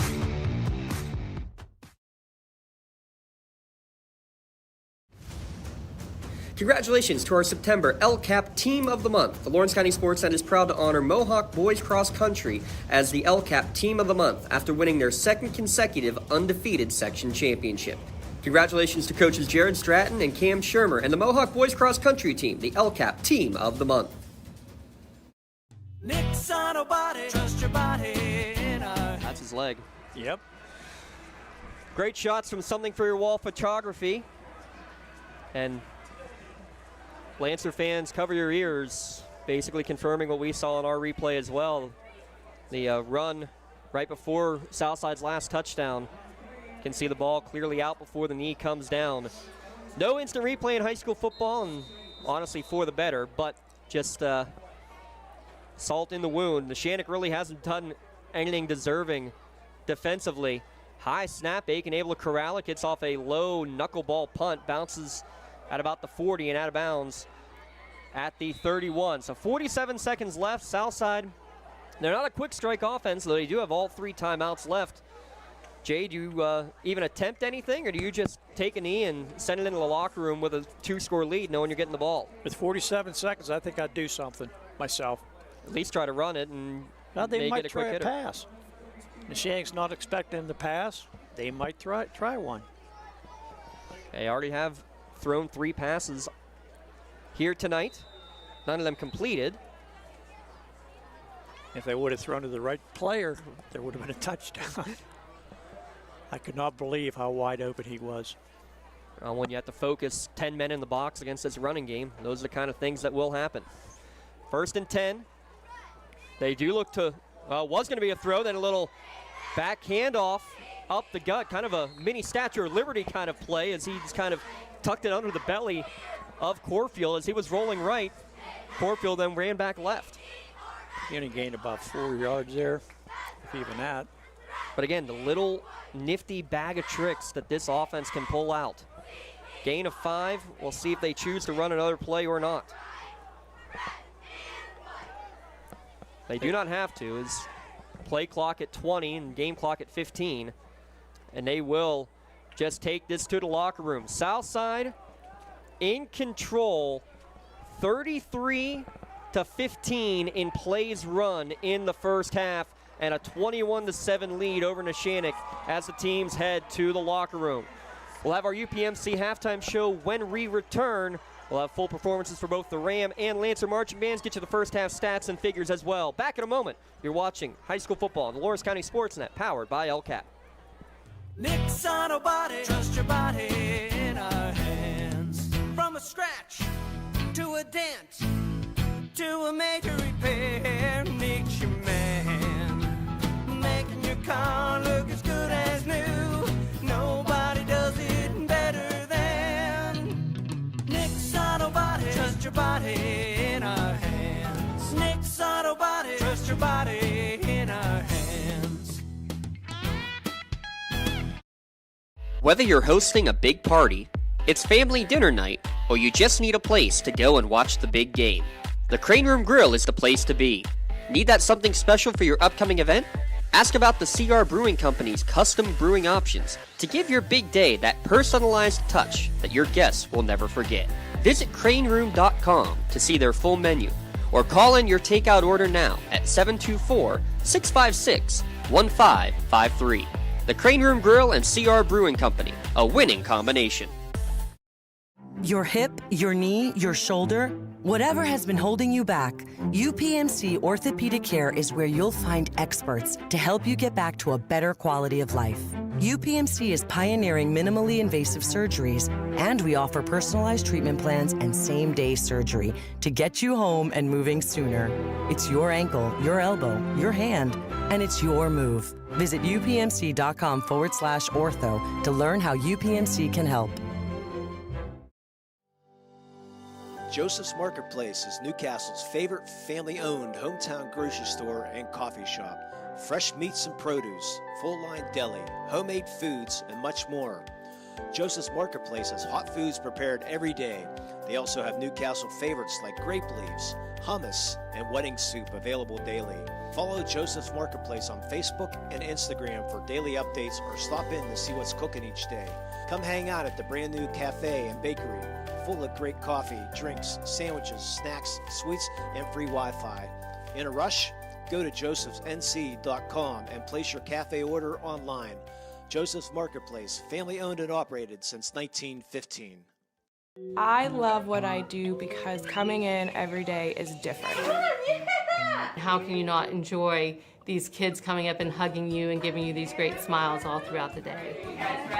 Seeing the progress that our kids make every single day is one of the reasons I love coming to school. What should we do? We have fun. LCAP Early Learning Centers is hiring. Help empower young minds in Lawrence County and become a superhero today. Apply at lcap.org. When you're looking for quality concrete services, contact the experienced professionals at Doran Concrete. Our company is family, locally owned and operated, and has been serving the community for over 30 years. Get residential or commercial concrete services for any size job. Our skilled professionals offer prompt and reliable services at an affordable price. We believe in the principles of honesty, integrity, and reliability. Get in touch with us for exceptional concrete services at prices that you can afford. It's the UPMC halftime show, 21-7 your score here at the halftime break between Neshannock and Southside. Southside on the road with the 21-7 advantage. We'll get you the full first half scoring recap and stats as well, but first we're going to turn it over to the Southside Area Marching Band and the Neshannock High School Marching Bands.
Thank you for your attention and support, and as always, go Rams!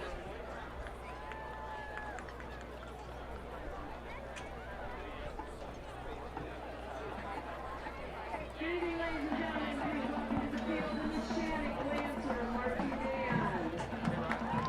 The band is under the direction of Kimberly Hines, assistant band director of Fred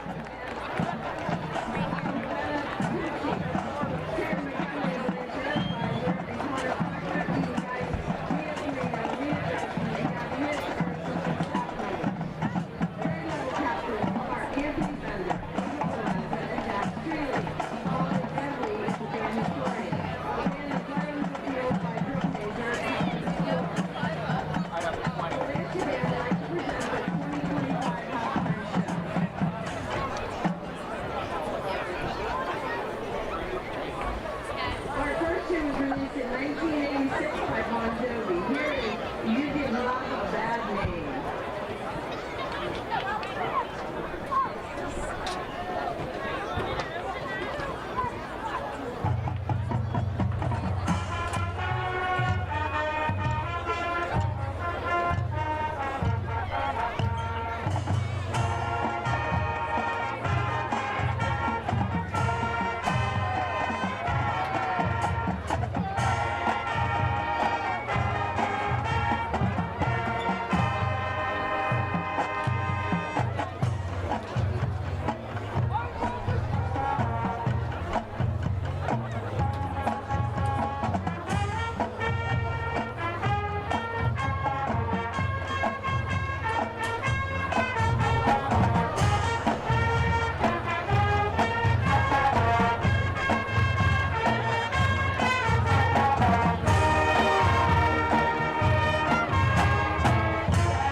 record holder. Here is Big Noise from Winoka.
Your halftime show again brought to you by UPMC.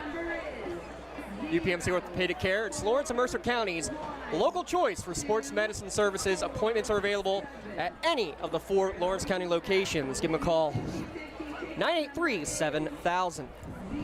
Jay Moon, the stats speak for themselves, really. Third downs, rushing yards, and that's it for Southside. You take away the 60-yard touchdown on the first play for the game for Neshannock, only 35 yards in the next 14 plays they ran in the first half. And Southside's just running the ball. They haven't completed a pass yet. Yeah, 0 for 3 throwing the football, and I think the craziest stat of them all, time of possession, unofficially, Southside 18 minutes and 18 seconds versus Neshannock 5:42. That's just totally, you don't hear that kind of stats. Yeah, it's nearly a 3-to-1 difference in the time of possession in that first half for Southside. That's the way that they play, Jay. That's if they're shortening games, and which perfect. They only had 5 possessions in the first half, both these teams. That's exactly their recipe for success. They have AC Corfield 112 yards and 2 touchdowns on the ground in the first half. Mari Moman with 47 yards. Will Morgan with 17 yards. Matejevich with 6 yards and a touchdown as well. And the other thing, Southside is 6 of 7 for third downs. Yes, and man, and I think that's also very telling too, because they're getting those plays. I mean, remember that one drive? They had a 7-play scoring drive. Their worst run was a 5-yard gain. In the next drive, they had 10, 4, 6, 7, 5, 6, 3, 3. That's the style that they like to play, and they do it extremely well. Here's the key right now. Neshannock is coming out, and they're on defense. They've already been out-snapped by about a 3-to-1 margin. Their time possession is nearly a 4-to-1 margin. You got to get a stop. You got to get probably a 3-and-out immediately, or things are going to be very much in trouble. And then when they do get the ball, they're going to have to get a nice sustained drive going, because they're only down 2 scores. It's not like they're down 3 or 4 scores. Yeah, but again, the issue though, when you have a team that plays the way that Southside does in shortening the game. A 2-score deficit feels more like a 3 or 4-score deficit for sure. Those first half stats brought to you by Creative Edge, where design and construction come together with experience. Fully licensed and insured architecture and construction management services, helping make your project a reality. For more information, call 724-652-1372. Gino Mazzocco, a 60-yard touchdown run on the first play of the game, putting Neshannock up quickly 7-0. A quick response, though, from Southside. They get it to midfield on a couple of quick hitters. Then A.C. Corfield takes it right up the gut, 48 yards for the touchdown, tied it up at 7-7. We were just 3 minutes into this game. Corfield again early in the second quarter able to get a 5-yard touchdown run. That was off of a Neshannock fumble near midfield. I'm sorry, that was off of the short punt, I believe, was that touchdown there from Corfield, making it 14-7. Then Neshannock gets the ball back and they fumble it near midfield. They go 13 plays, 49 yards to make it a 21-7 lead here as the teams have entered the locker room. I mean, what more is there to say, Jay? Neshannock needs to do something defensively. They need to make an adjustment defensively because right now Southside is controlling that line of scrimmage. One of the key plays of the first half, Neshannock thought they recovered a fumble, and they said, no, you didn't. Then he took it in for the touchdown. On that very next play, you're right. It was a break that Neshannock needed. They weren't able to get it. And as a result, Southside able to double their advantage there right before the halftime break. We're going to take one more quick break while we wait for the teams to make their way back out. 21-7, your halftime score is Southside over Neshannock. You're watching on the Lawrence County SportsNet, powered by LCAP.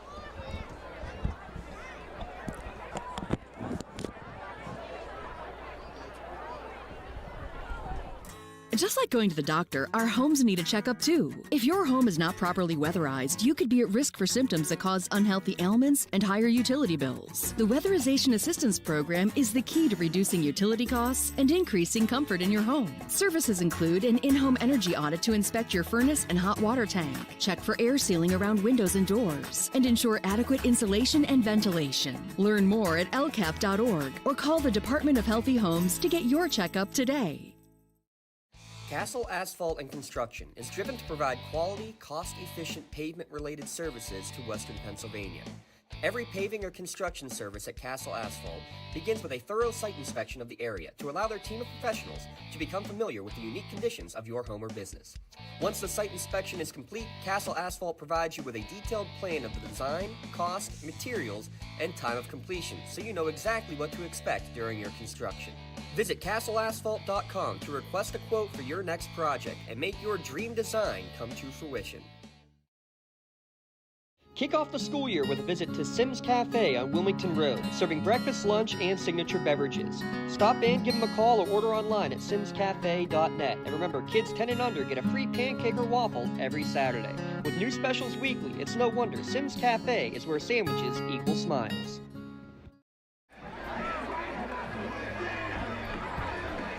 As the teams make their way back out onto the field for the second half, we didn't get a chance to talk about our ACTS series notes at the beginning of the game, Jay, so let's look at it. 25th meeting all time, series tie, dead even at 12 apiece. It was a barn burner last year. Neshannock with the late touchdown in the come from behind win, 21-19. They're going to have to come from behind again here if they are able to, or if they want to keep their undefeated conference streak alive. But again, it just kind of shows how this series has worked between these two squads over the course of their lifetimes. Both teams are evenly matched tonight, but right now Southside just has the better edge. Neshannock's going to have to start the second half, make a quick stop, and get some offense going. Those series notes brought to you by ACTS. ACTS is Lawrence County's door-to-door transportation service open to the public, taking people to work, play, anywhere else they want to go. Visit rideactsbus.org for more information. We also didn't get a chance to talk about our impact players, Jay, so let's talk about the impact players brought to you by Nick's Auto Body. From a scratch to an end to a major repair, Nick Germain, located on South Mill Street in Newcastle. For Neshannock, our impact player was Anthony Aiken. I mean, he, like the rest of the Lancer offense, has been held basically nada. How about 4 carries for 8 yards in the first half for Anthony Aiken? just hasn't been able to get anything going on the offensive front here tonight. They've only ran how many plays? So that's 15 plays, so it's hard to get something going. They started out quick touchdown, and they just haven't been able to get anything going. Hopefully they'll get a stop, get the offense going. Doesn't have to be all one big play. Get the offense rolling, get some momentum going, get some flow going, and maybe they can get back in this game, which I think they can. Southside, on the other hand, just do what they've done in the first half. Run the ball, run the ball, run the ball. We'll see how this game, the second half goes.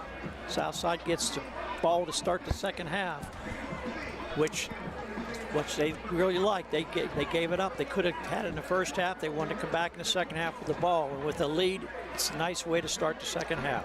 And for Southside, Amari Moman was our impact players because of the way he can be that complement to AC Corfield. He's got about 50 yards on the ground, a quiet 50 yards to be honest, because AC Corfield has just taken over.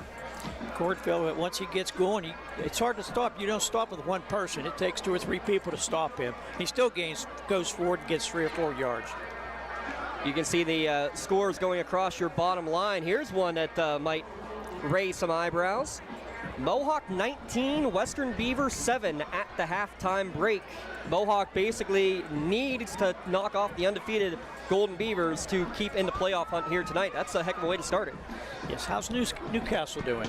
10-7, they trail West A at the halftime break. Okay.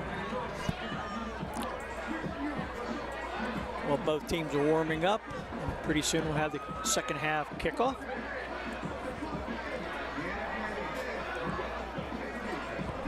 Southside's ready to go, and Neshannock's still warming up. Yeah, they give the extra time because it is a bit of a long walk. Not as long of a walk as it is for Riverside to get to the locker rooms, but there's a look at your LCAP standings for the Big 7 Conference. Laurel in control. They lead 28-0 over Shenango at half. Remember, the new rules, the top 3 teams in each conference are guaranteed playoff spots.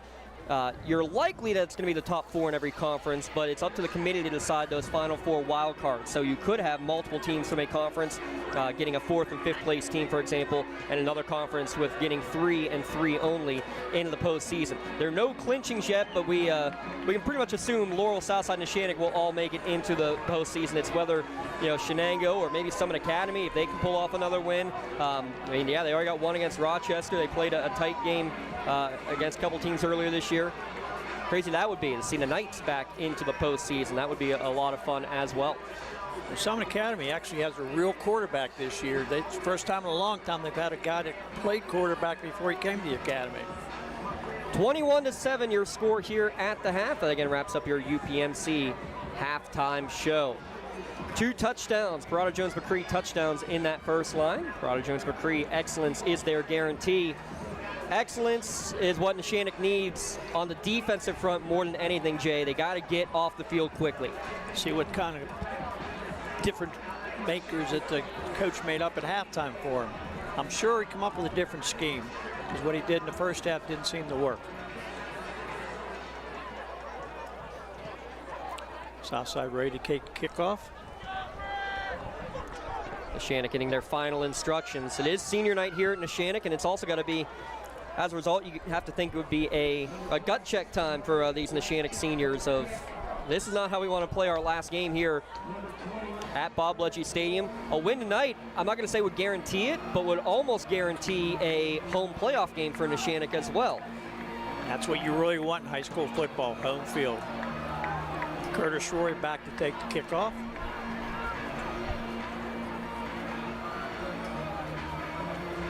Amari Rapchak ready to boot it away, though we're waiting for something. I think the clock gets set. Yeah, that would help. Clock still reads 0s. I think Neshannock would like to have 12 minutes. They would like to have a lot more than 12 minutes, that's for sure.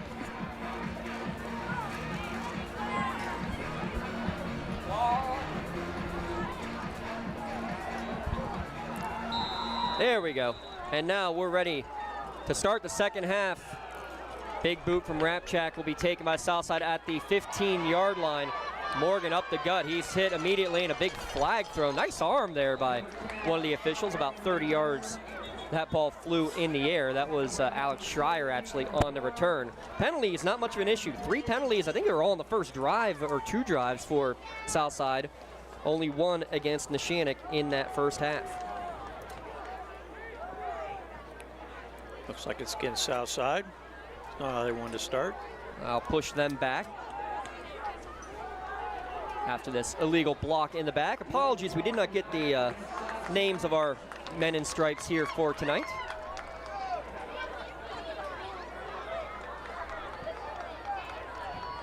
Hungry after the game? The kitchen's open at the Crane Room Grill until 10:30 tonight. Select appetizer specials. It's a new post-game tradition at the Crane Room Grill.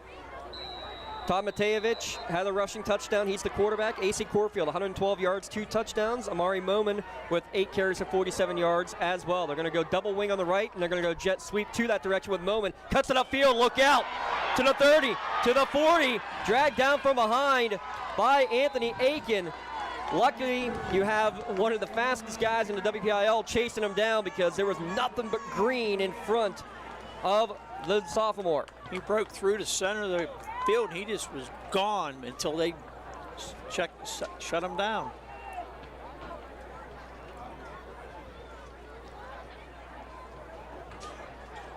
What a way to start a second half. Yeah, really. So what was that, from about the 18 to the 47? So 16 give that yards. From the 16? Yes.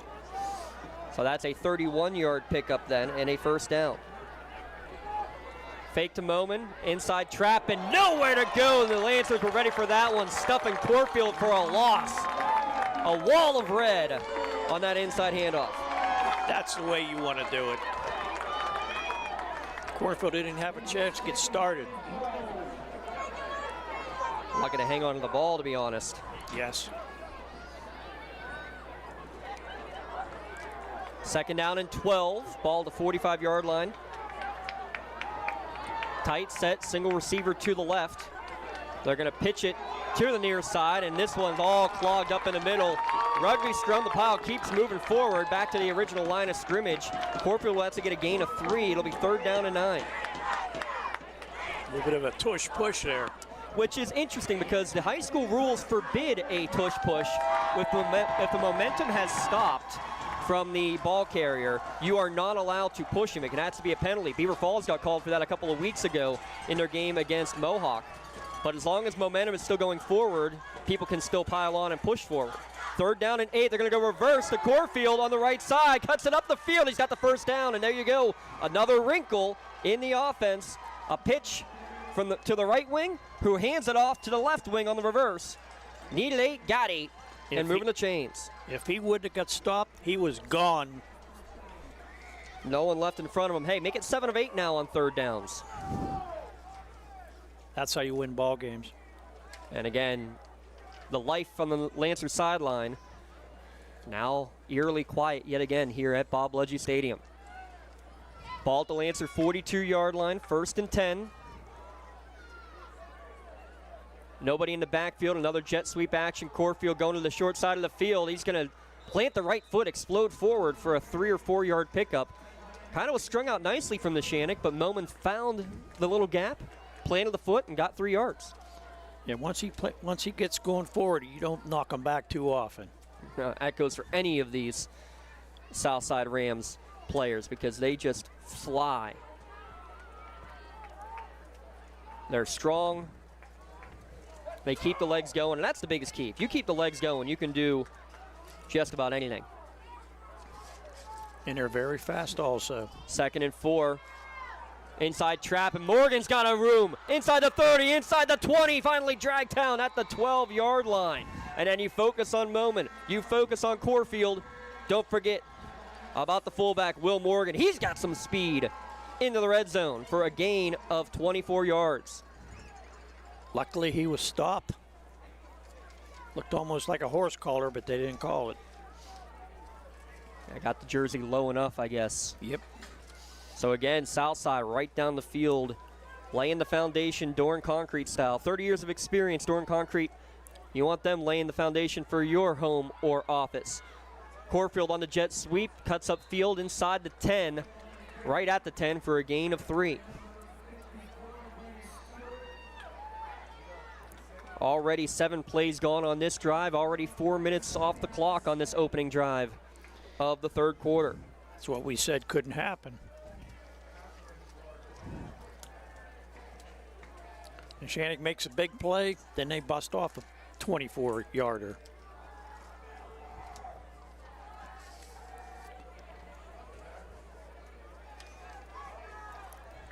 Ball marked right at the 10-yard line. 2nd down and 7 for Southside, already with a 2-score advantage. Jet sweep again to Corfield. Tries to break it to the outside. Breaks away from 1, but won't get away from number 2 and 3. Credit to that was Justin Edworthy getting in there first to knock him back. He won't get the tackle, but he's the reason why this goes for no gain. Nice sportsmanship by Neshannock helping the man up. I've seen that a lot on both sides here tonight so far. It's what you want to see. It's physical, but it's intense, but they respect each other. You're right, Jay. Exactly. So 3rd and 7. All runs so far for the first 8 plays of the drive. Almost all runs the entirety of this game for Southside. Will they keep it on the ground? 3rd and 7 from the 10.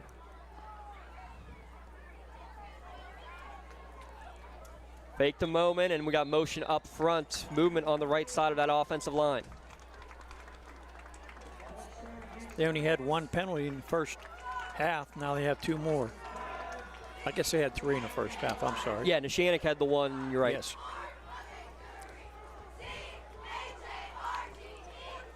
So that moves it back to 3rd down and 12, back at the 15-yard line for Southside. New starter tonight on the O-line is Paul Polcher. He was the one who moved slightly early on the right side. Going to go quick hitter up the middle again to Morgan. Quickly to the 10 before he's gobbled up. Gets back to the previous line of scrimmage. 4th and 7. And we'll see what Southside chooses to do. Eladia Pavlovich has not attempted a field goal on the year by our records. She had distance from about 25. This would be from about 27. So it looks like they will keep the offense on the field on 4th and 7.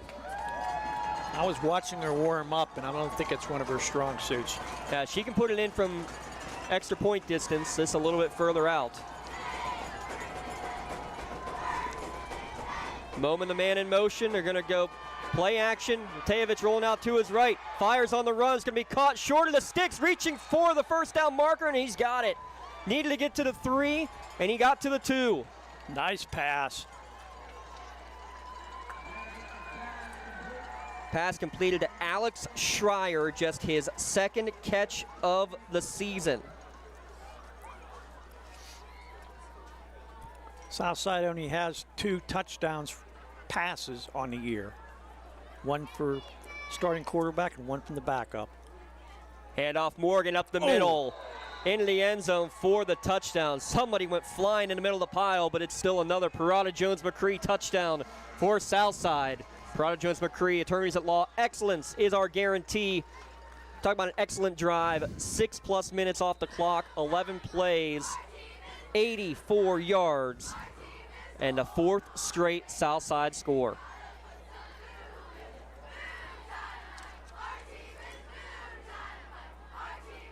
Morgan got slammed, but he held on to the ball. Snap from Will Morgan. The hold from Will Morgan, snap from Paul Polcher, and the kick from Eladia Pavlovich is good. 28-7 midway through the 3rd quarter. All Southside here at LC SportsNet, powered by LCAP. Works in Progress Painting wishes a successful and satisfying season to all the Lawrence County sports teams and athletes. Work hard and bring honor to your team, school, and family in how you play. Joe Wright and his family have been providing painting, window cleaning, and other property services for business and homeowners in the Lawrence County area for over 10 years. Their goal on every project is to provide a meaningful service that honors their customer, God, and their family, and to have fun while doing it. Works in Progress is now booking interior painting projects for both residential and commercial projects. Call Joe today at 724-714-4294 to discuss your next project. Lawrence County SportsNet is proud to honor Neshannock's Maddie Arrow as the September Red Zone Female Athlete of the Month for finishing as section runner-up in girls tennis, the doubles champion in the section, and qualifying for states in doubles. LC SportsNet is also proud to honor Neshannock's Rocco Baiuti as the September Male Athlete of the Month for finishing third in the WPIAL Golf Championships and qualifying for states. Congratulations and best of luck to Neshannock's Rocco Baiuti and Maddie Arrow, the September Red Zone Athletes of the Month.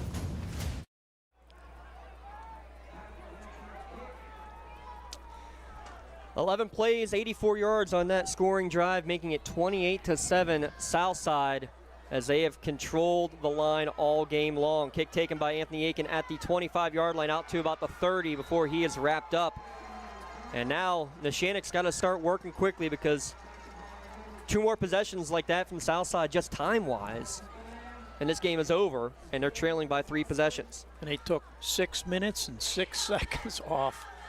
What a drive. So that means time of possession right now, Jay, 24-24 for Southside, 5:22 for Neshannock. You don't win many games having that type of difference in time. Southside offense not messing around.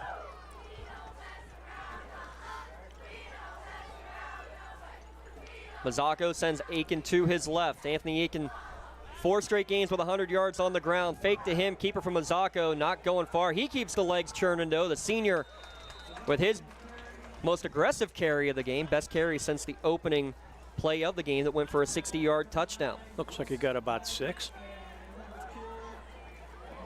Mazzocco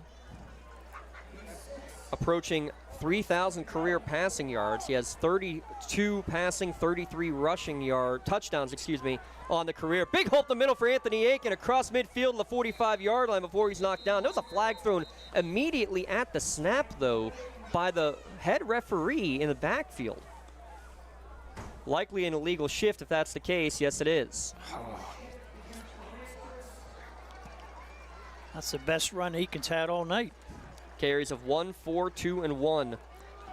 And actually, they all came on the second drive of the game. So he hasn't touched the ball, Jay, until since about the 7-minute mark of the opening quarter. And he's one of their main running backs, too. He has to get the ball and have to get some yards. He's on pace for 1,000 yards. Came into today's game with 705 yards on the ground and 11 touchdowns.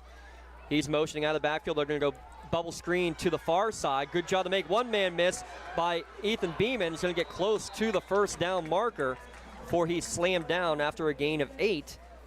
And I think we might have another flag down at the end of this one. Right now it's a gain of 7. Maybe a face mask.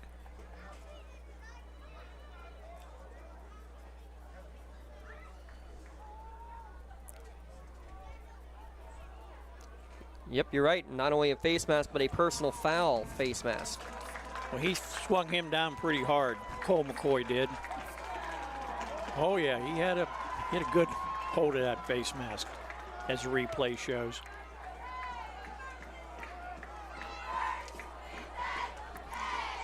So that ball moves across midfield to the 48-yard line. 1st and 10, 5 minutes remaining in the third quarter for Neshannock, trailing by 3 scores. Aiken gets the handoff, jump cut, finds a hole right up the gut, and he's got the first down. The quick burst of speed, 10 yards. Tackled by Ryan Cameron. And that's what they need to start doing. Brooks Mizik, by the way, on the tackle there, Jay. Okay. They get quickly up to the line. A couple of quick hitters. That's what you got to be looking for. I got the wrong 9. Play action. Mazzocco throws to the far sideline, tiptoeing, and 2 flags thrown near the end of the play. Great catch. Tiptoeing the sideline there by Beeman. Ineligible man downfield. Being an RPO wouldn't surprise me, but I'll be honest, the way that I've seen illegal man downfield officiated all year, I would be shocked if it was called, but I would be very pleased if it was called. I've seen, unfortunately, some screen passes that have been scrambles and thrown away that they haven't gone for illegal man downfield on the year. RPO, no surprise, well seen by this officiating crew. You see, that's the center, Dante Canciello, who was about 8 yards down the field for that penalty. Wipes out was an impressive toe-tapping catch there from Beeman. Bobbling the snap is Mazzocco. He has to keep. He's got a nice avenue on the right side. He's tripped up from behind after about a 6 or 7 yard gain. Good job just to re-corral it. So he tried to hand it off but was unable to do so. Moman on the tackle. Good tackle by Moman. But I mean, more than anything, Jay, this is just good for Neshannock to sustain a bit of a drive here. And by a drive, I'm talking about this is just the 5th play of the drive. Yet their longest of the game in the first half was a 6-play drive where they went and turned it over on downs. They try to fire one over the middle, and we're going to have a pass interference called as trying to make the adjustment going down the field with Sammy Flora, but the safety bumped into him. He didn't bump him, he knocked him over. That was being generous. Yes, you're being nice about it. And honestly, that's a bit of a tough luck because the safety was going to make the coverage and following him, but because the pass was a little bit deeper than expected, the offensive player made the adjustment. The defender did not. 15-yard penalty. And now Neshannock with as many first downs on this drive as they had in the entire first half. This drive aided by two penalties. Both resulting in first downs. Yes.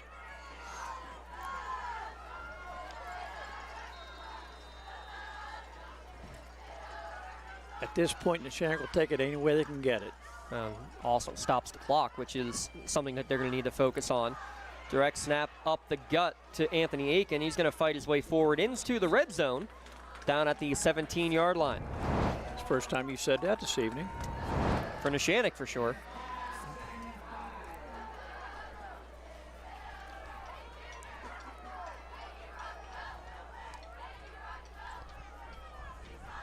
Aiken stretch play this time. Not a lot of room. Well defended, stretched on the right side. They'll get inside the 15 down to the 14, so gain of 3 for Anthony Aiken. Also a 4-year starter on the baseball team for Neshannock. Quickly to the line on 3rd down and 2, ball at the 14-yard line. Down to 3 minutes left here in quarter number 3. Aiken up the gut, another nice jump cut, bounces off one tackler, and he's going to get right to the first down marker. It'll depend on the spot, and it looks like he is about a half a yard short. It's definitely 4-down territory. Now the rest of the game has to be at this point. Yes. For Neshannock. 42-0 Laurel all over Shenango. Wow. 28-7 the score here. Neshannock trailing and going for it on 4th and 1. Mazzocco keeps, and it's blown up in the backfield. Loss of 3. I believe that was Cole McCoy. Nope, number 2. Amari Moorman again. McCoy was right beside him. Yep, Cole McCoy in there as well. Loss of 3. Another turnover on downs.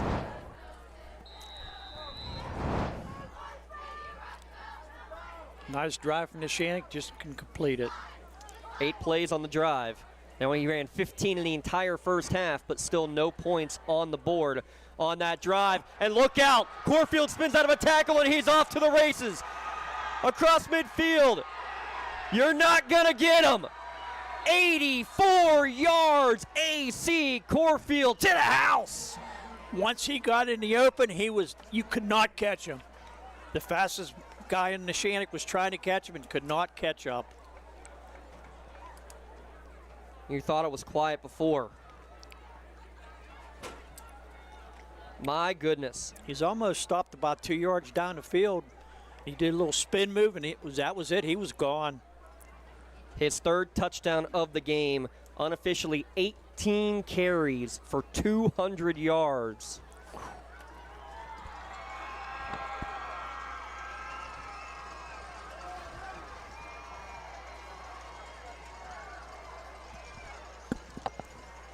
The head official came over to the Neshannock sideline and said something with Coach Bonjavengo. Not sure if there was a foul after the play. All right, there we go. We get the call. Touchdown is good.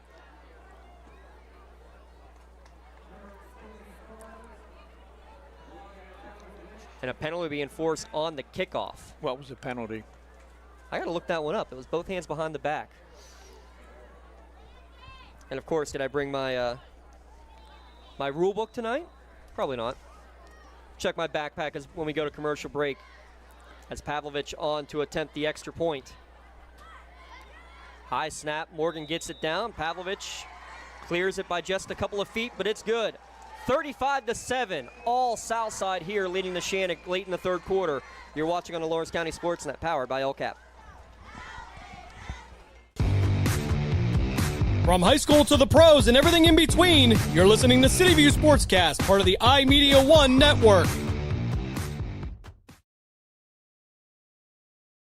Kick off the school year with a visit to Sims Cafe on Wilmington Road, serving breakfast, lunch, and signature beverages. Stop in, give them a call, or order online at simscafe.net. And remember, kids 10 and under get a free pancake or waffle every Saturday. With new specials weekly, it's no wonder Sims Cafe is where sandwiches equal smiles. For 20 years, Melee Chiropractic has treated athletes of all ages to help them get safely back to the top of their game. Melee Chiropractic has 3 full-time doctors in their office, and all 3 are former area athletes who have had to battle injuries throughout their careers. They want to help you get safely back on your feet. But more importantly, help stop the injuries before they happen. Prehab before you rehab. Attention all high school student athletes. During your sports season, a $30 visit to the Melee Chiropractic office includes an adjustment and/or all therapy is necessary. From the athletes of tomorrow to the weekend warriors and everything in between. So Neshannock should get good field position after this kick.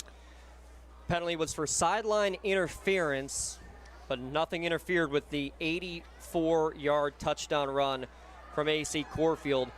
A 15-yard penalty means Neshannock will get good field position. This kick return from Aiken out to midfield, but trailing by 4 scores. 35-7 with 1:49 remaining here in the third quarter.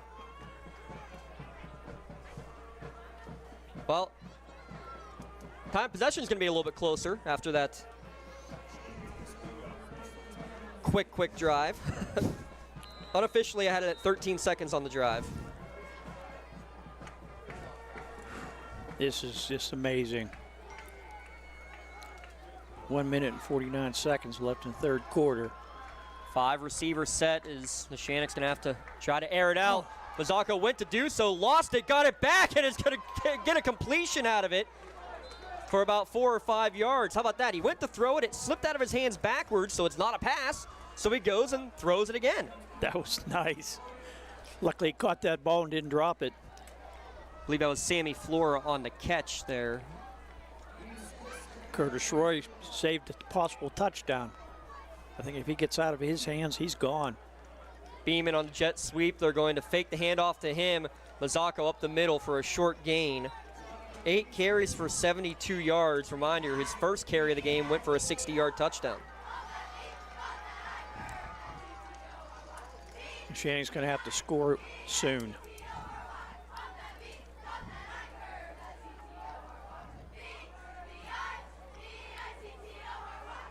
Third down and call it 3. Mazzocco gets the call from the sideline. Less than a minute to play here in the third quarter.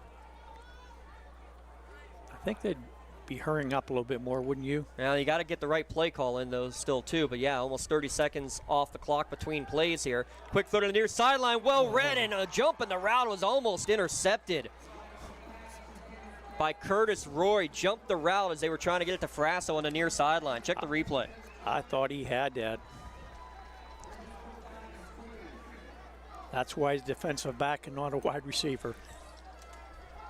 Well, it's 1A. You know he plays both ways. Yes. He is a wide receiver, technically. Though, funny enough, he's a starting wide receiver. The roster officially says running back. 5 wide, draw right up the middle for the quarterback, and Neshannock able to pick up the first down. That's their first, third, or fourth down conversion of the game. Gain of 6 moves the chains. See if they get another playoff before the end of the third quarter. Yeah, they're going to need to. No, they don't. 2 receivers each way. Throw over the middle is going to be tipped and incomplete, intended for Sammy Floor, who got decked, absolutely jacked up by Cole McCoy over the middle.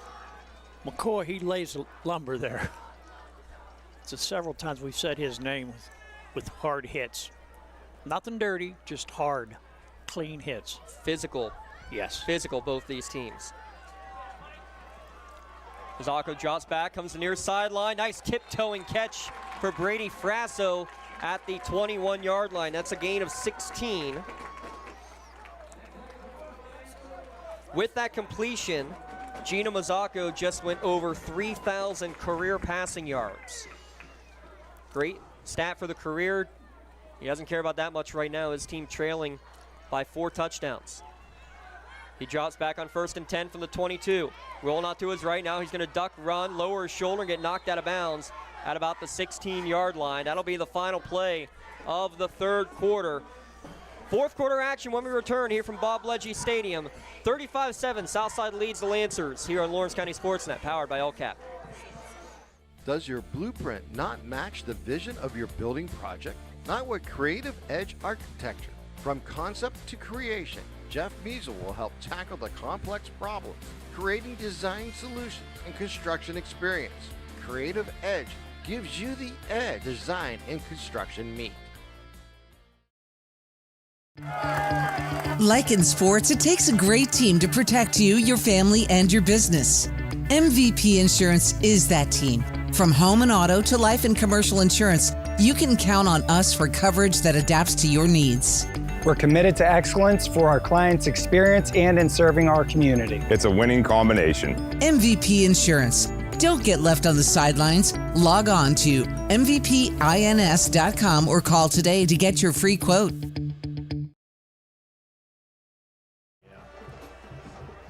think there's more blowouts ever. 12 minutes on the clock here from Bob Ledgy Stadium. Alongside Jay Moan, I'm James Dotson. Fourth quarter action coming your way. Neshannock has just entered the red zone, but they trail 35-7. Coming up after the game, we'll announce today's MVP of the game, brought to you by MVP Insurance, where they coach clients to better prices, better coverage, located in Zelienople and in New Springfield, Ohio. We were saying before we got on the air, our buddy Tim Continenz has been in a lot of blowout games this year. He's seeing a good one over at Taggart Stadium. West Allegheny just retook the lead over Newcastle, 17-14. We'll keep tabs on that. You can watch that as you're watching us here as well. That's a big one. The Canes win that. They're almost guaranteed a home playoff game. Winner of this one should get a home playoff game. Second down and 7 as Mazzacco is flush out of the pocket, throws it late through the hands of Aiken and incomplete. Mazzacco was drilled by Michael Conrad that time.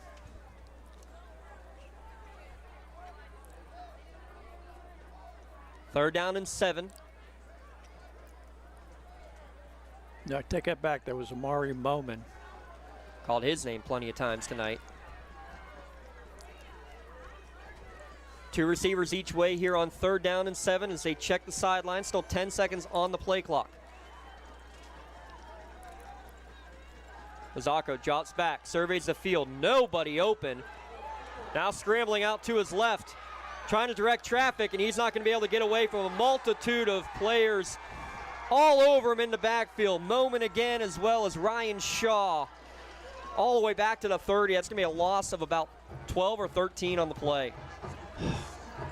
He had nowhere to throw it. He probably should have thrown it out of bounds. He's trying to make something.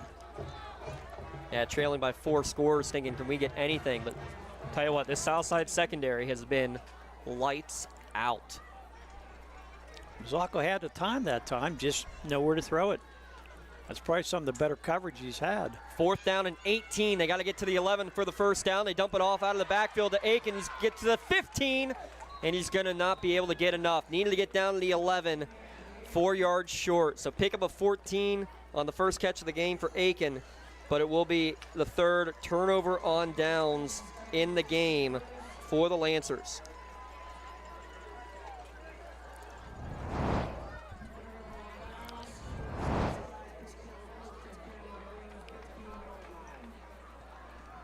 want to give a shout out to the Neshannock Athletes of the Month, your your Red Zone September Athletes of the Month. Rocco Baiuti of Neshannock Golf and Maddie Arrow of Neshannock Girls Tennis both have qualified for the state tournament in their respective sports. Maddie Arrow part of the doubles team with Giada Capabianco. Maddie was also the singles champion. Hey, I think we found our works in progress fan of the game right there. The Lancer full attire. Gotta love that right there. As cold as it is, I bet he feels warm in that. Handoff up the middle. Yeah, it is getting brisk late in this game as that handoff up the gut from Morgan. He's going to pick up about 4 yards on first down. That is what you've said all night. 4, 5, 6 every time. Neshannock stopped them a couple times, but then they give up that big one.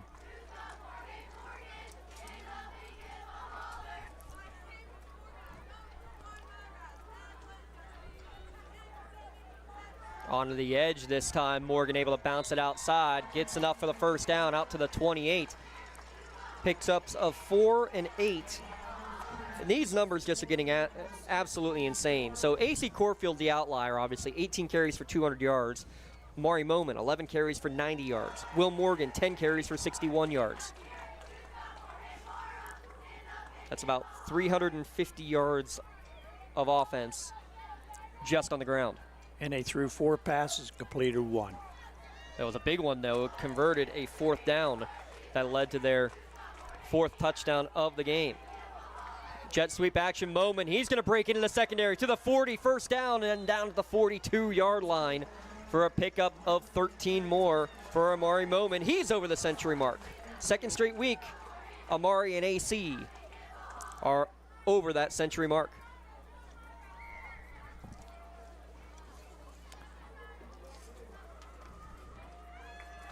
Lancer defense has had no answer, Jay. Yes, they haven't. They're trying, but Southside's just blowing them off the line, and they're into the backfield before you know it.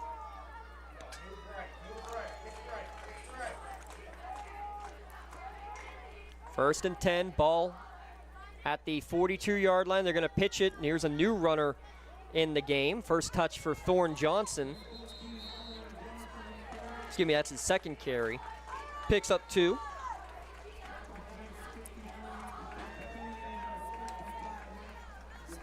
Yeah, the stats at the end of this one, Jay, are going to be incredible. I think this is one of the best running attacks I've ever seen. How about you? It's up there for sure. I mean, this Southside team, and this is why no matter what the seed is in the playoffs, they're a tough team to beat because it's a completely different system. They shorten the game. We've said that a million times tonight. They shorten the game. They make you be physical up front, and you have to respect what they can do. They have so many running backs. And, well, when you have a line like this, anybody can run it, but AC Corfield, he's running like AC/DC into the secondary, to the 30, to the 20 before he's knocked out of bounds for another huge gain. Into the red zone, give him 6 and 32, give him 38 more yards. Why not? Luckily, Anthony Yank had stopped him, knocked him out of bounds where he would have gone. The speed of Aiken. Timeout called by Neshannock with 8:29 remaining. We'll take a quick one as well. 35-7 all Southside here. Back in a moment on Lawrence County SportsNet, powered by LCAP. When the high school season heats up, make sure you have the best gear to support your school. Head to the Red Zone on Wilmington Road in Neshannock for all your county sporting apparel needs. From sporting goods to custom apparel to embroidery and more, the Red Zone has it all. Quality gear for all 8 schools in the County of Champions. Stop by and enter the Red Zone or visit them online at theredzonesports.com. Score big at the Red Zone. Calling all sports fans. Never miss a moment with real-time alerts, keeping you in the loop when your favorite teams are playing. Get instant updates sent straight to your phone with game schedules, changes, and all the latest news. You can receive important updates and reminders, so you're always prepared for game time. Be the first to cheer on your local teams and show your support. Receive important updates and reminders so you're always prepared for the game. Signing up is quick and easy. Don't miss out. Sign up now and stay connected to the action. Plus, follow us on social media. Out of the timeout, they're going to go quick pitch to the near side. Amari Moman gets inside the 10. Big gain on first down. Give him another 8 yards. Oh, but a player hurt at the end of this play, grabbing at his knee for Southside. Already down a lineman tonight. And with this game basically wrapped up with 8:20 remaining and a 4-score advantage. Looks like number 21 to me. Well, he won't report until we can confirm for sure.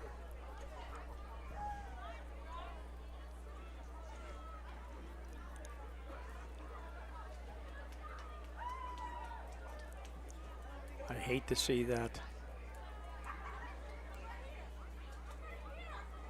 Well, and it looked like it was friendly fire too, just as Moman was getting tackled. Basically went into the back of one of his teammates.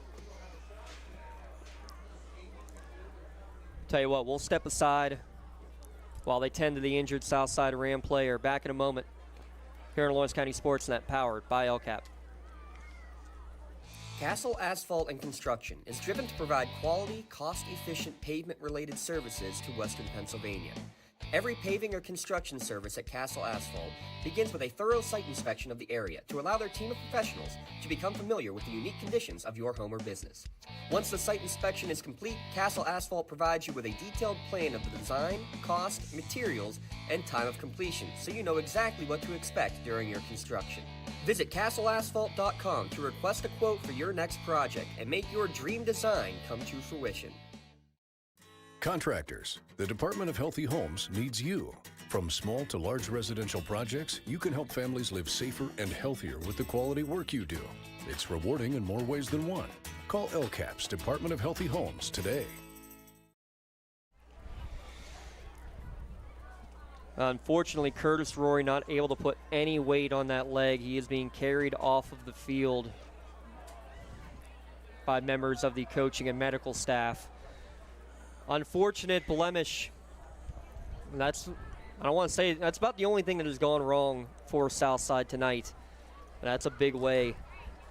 One of your senior leaders.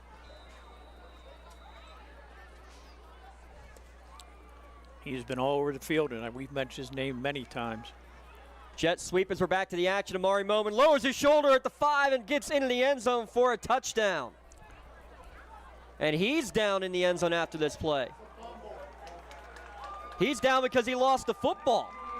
Neshannock, that one popped out so quickly, I didn't even see it leave the Moman's hands. He was running into the end zone.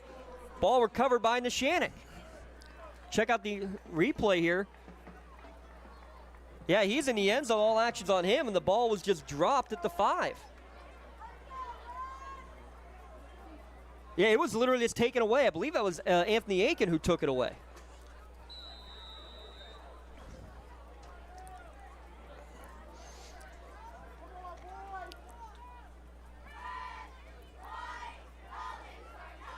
That was a 70-yard drive before that happened. And more time off the clock.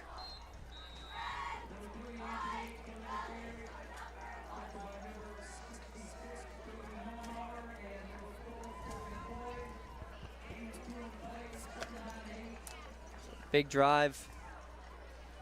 No points on the board. Neshannock now facing 2nd down and 2 after that short gain up the middle.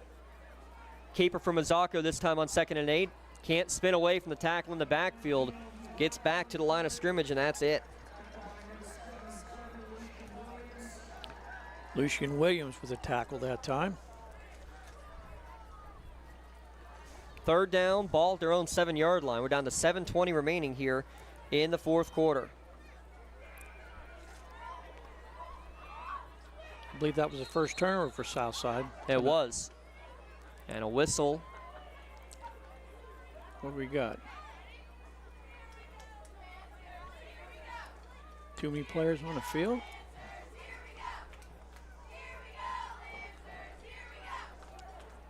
There's no flag.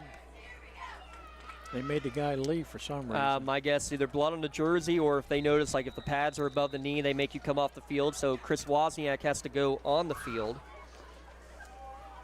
Was it number 6, Sammy Florer, who came off? Yes, I believe so. Pop pass forward to Ethan Beeman, going to the right side, cuts up the field to the 10. To the 14 is where he'll get dragged down. So give him a gain of 6. Won't be enough to move the chains, though. Neshannock, you got to go for it. Just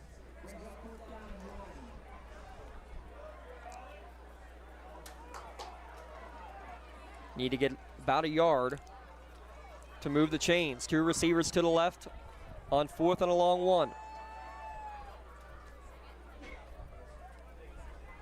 Try for the hard count, unable to get Southside to jump. Still 10 on the play clock. Neshannock's been stopped on 4th down 3 times already. He gets enough. Does Mazzocco on the keeper here. Needed 1. Give him a gain of 3. Out to the 15-yard line. Neshannock now 2 of 5 on 4th down. Jay, can't believe it. 0 of 7 third downs here this evening. You don't win many football games with that type of percentage. Play action, 2 receivers each way. Pocket collapses. Now Mazzocco rolling out to his right. Has a man open down the field. It's going to be caught at the 40 to the 45 and dragged down across midfield is Brady Frasso. And he's slow to get up, as that was an awkward tackle for both he and the tackler. Both got tangled up in the legs. Mazzocco had forever and a day to throw that ball, and he finally found the guy wide open.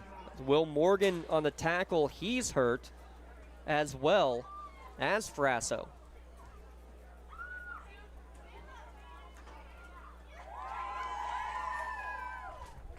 A 36-yard completion.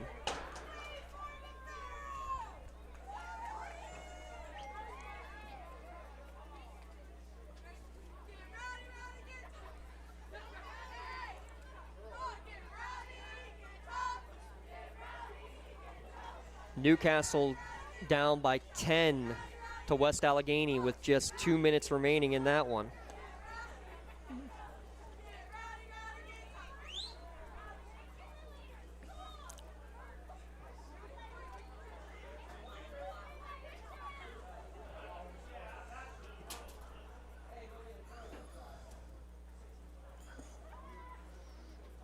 And again, worried about injuries late in the game. I already saw a Southside player have to be carried off the field with an injury. Good to see Brady Frasso get to his feet, and he's going to walk off under his own power. You don't want to see injuries ever, but especially in situations where the game is already over. Yes. At least the outcome of the game certainly is. Now, you think you should put subs in at this time or not, James? The way Neshannock's offense has struggled tonight, you almost want to try to do something to get the momentum and get a little bit of juju, something to feel good at, and just more things to look at on film. So I'm not surprised you keep your offense in, but also, it's also senior night. It's also the last game of the year at home. Give your seniors one last drive. I mean, I can see it always.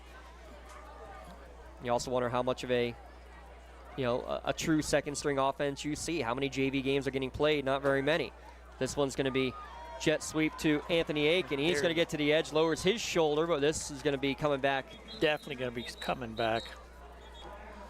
Michael DeSanti had a big grasp of a jersey against one of the defenders. That's a pretty easy call there.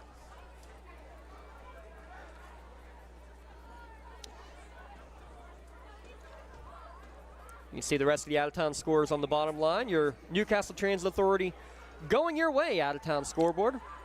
Why drive when you can relax and ride? Daily routes to Pittsburgh as well as routes all around Lawrence County. Routes and schedules are available at newcastletransit.org, serving the city of Newcastle with stops throughout the county. Going your way. Not much has been going Neshannock's way literally since the opening 16 seconds of this game. That's the best way to put it. Scored on the first play from scrimmage. Mazzocco on 1st and 20 is going to swing pass out to Edworthy. He's going to get back close to the original line of scrimmage. Nice quick pitch and catch for a gain of 9. I thought there was going to be another hold there. 5 different receivers with a reception now here tonight for Neshannock. And the issue is the numbers in the first half. Plays were 34-15. Time possession was almost 4-1. How about this one? Thread and needle, but unable to hang on to the catch. Looks like that bounced right off his chest. See what the replay shows. As Alameda as the intended receiver. Threading the needle. And may have gotten tipped watching on the replay there. It looked like, I believe that was Michael Conrad who may have gotten his hand in there.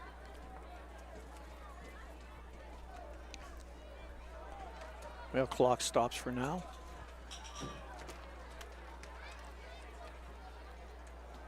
Rolling out is Mazzocco on 3rd down and 11. Throws across his body, able to get it to an open man who gets walloped near the, about 3 yards short of the first down. That's Sammy Flora with the catch. Thornton Johnson with the tackle. Sammy Flora jumps right up. Not a big surprise knowing Sammy with his 2nd catch of the game.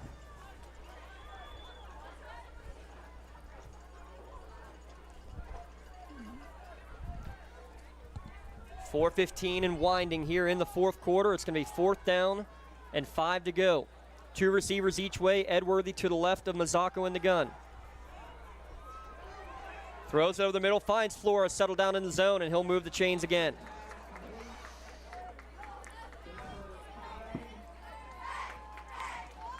They're moving the ball, but it's a little bit too late.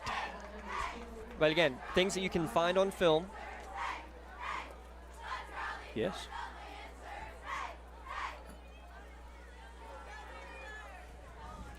Trips right on 1st and 10. Ball at the 34-yard line.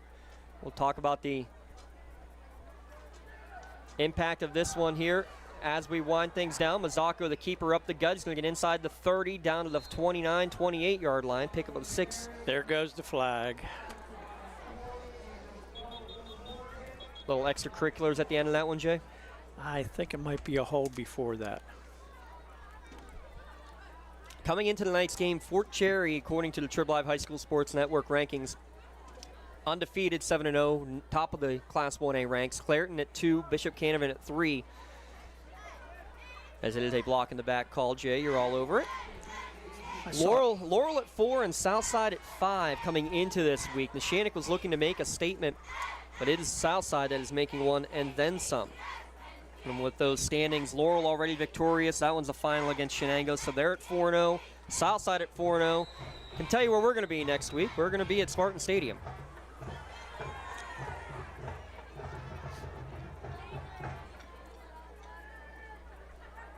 So it goes as a 4-yard run on that last play. He fires, and this one's going to be deflected and almost intercepted. Great read by A.C. Corfield from his defensive back position, jumping in front of that pass.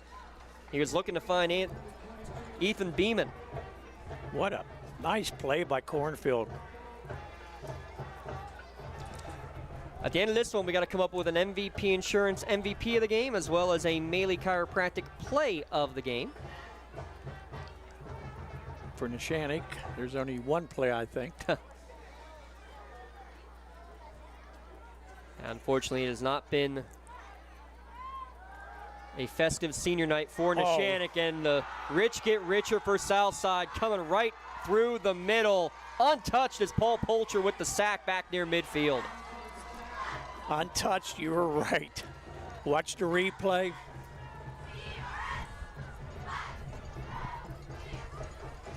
Under 3 minutes to go. It's a loss of 8 on the play. 3rd and 24 now upcoming.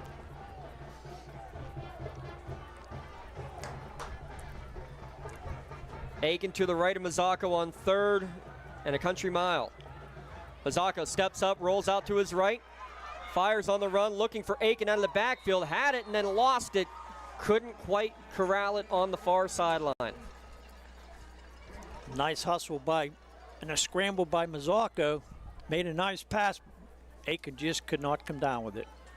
Off the fingertips and out of bounds. 4th down and 24 now coming.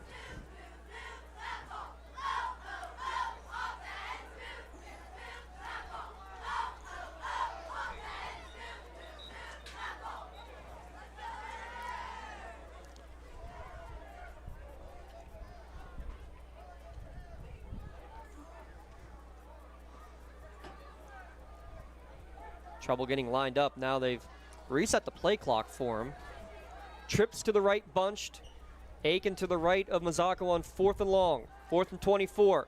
Going to fire to the near side looking for Alamy. That's going to be just out of his reach. Tight coverage on the play from Conrad. And it's going to be, for the 4th time tonight, a Lancer turnover on downs. If that ball would have been on target, I think Conrad would have intercepted it. If you look at the state rankings for Class 1AJ, Fort Cherry still atop the rankings, again, according to the Trib Live High School Sports Network. Bishop Guilfoyle, Port Allegheny, Clairton, and Westinghouse rounding out the top 5. Class 1A just absolutely loaded this year.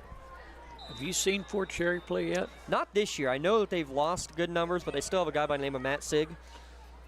They say he's hurt, and he's not throwing the ball, he's running the ball. You just can't stop him. Hasn't needed to. No.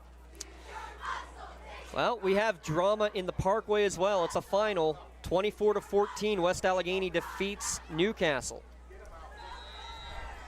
Handoff on the little jet sweep action. Going to be a gain of about 7 yards on 1st and 10. I believe that was Corfield again, getting some extra yardage, so he's over 200 yards.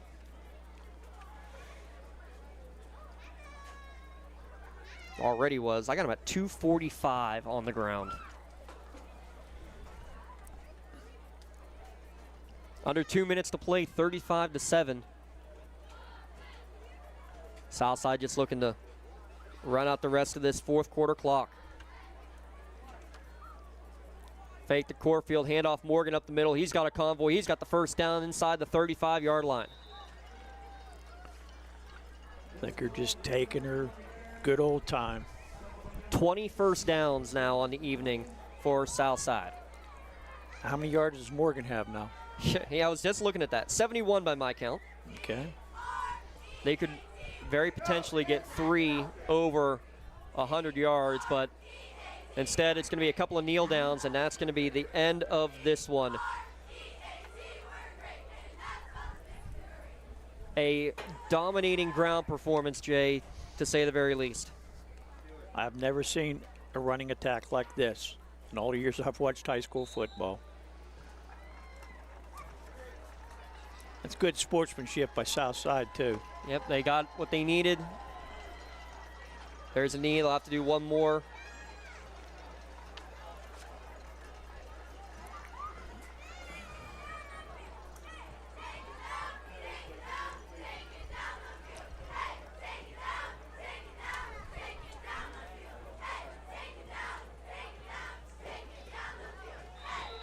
.441 yards on the ground for Southside.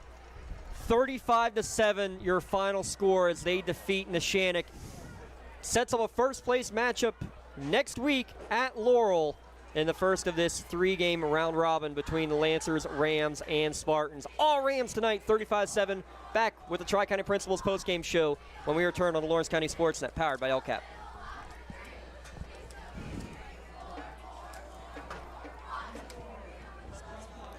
Looking for a unique way to expand your business? Advertise on the Lawrence County SportsNet and be seen by thousands of viewers in the area and around the country on over 100 broadcasts each year. Visit lcsportsnet.com and click Advertise with LCSN. Cold winds blowing, temperatures dropping, and snow is beginning to fall. And then your furnace goes out. LCAP's LIHEAP Crisis Program is here to help. If your furnace is blowing cold air, not turning on, or not reaching the desired temperature, help is right around the corner, whether it needs fixed or replaced. For information, call the Department of Healthy Homes at 724-656-0090. LCAP's Healthy Home programs are the key to safer living. For the most complete recap of Friday night's high school football action, tune in on your way home from the game to the WPIAL Scoreboard Show, only here on the Trib Live High School Sports Network. Hi, this is Don Rebel. Join me in a cast of thousands for all the scores with recaps from the top games, plus we highlight the night on the Trib Live Roundtable. That's the WPIAL Scoreboard Show after the game on Friday nights on the Trib Live High School Sports Network and at tribhssn.triblive.com. Like in sports, it takes a great team to protect you, your family, and your business. MVP Insurance is that team. From home and auto to life and commercial insurance, you can count on us for coverage that adapts to your needs. We're committed to excellence for our clients' experience and in serving our community. It's a winning combination. MVP Insurance. Don't get left on the sidelines. Log on to mvpins.com or call today to get your free quote. Your hip, your knee, your shoulder, whatever has been holding you back, UPMC Orthopedic Care is where you'll find experts to help you get back to a better quality of life. UPMC is pioneering minimally invasive surgeries, and we offer personalized treatment plans and same-day surgery to get you home and moving sooner. It's your ankle, your elbow, your hand, and it's your move. Visit upmc.com/ortho to learn how UPMC can help. For 20 years, Melee Chiropractic has treated athletes of all ages to help them get safely back to the top of their game. Melee Chiropractic has 3 full-time doctors in their office, and all 3 are former area athletes who have had to battle injuries throughout their careers. They want to help you get safely back on your feet. But more importantly, help stop the injuries before they happen. Prehab before you rehab. Attention all high school student athletes. During your sports season, a $30 visit to the Melee Chiropractic office includes an adjustment and/or all therapy is necessary. From the athletes of tomorrow to the weekend warriors and everything in between. Let Melee Chiropractic keep you in the game.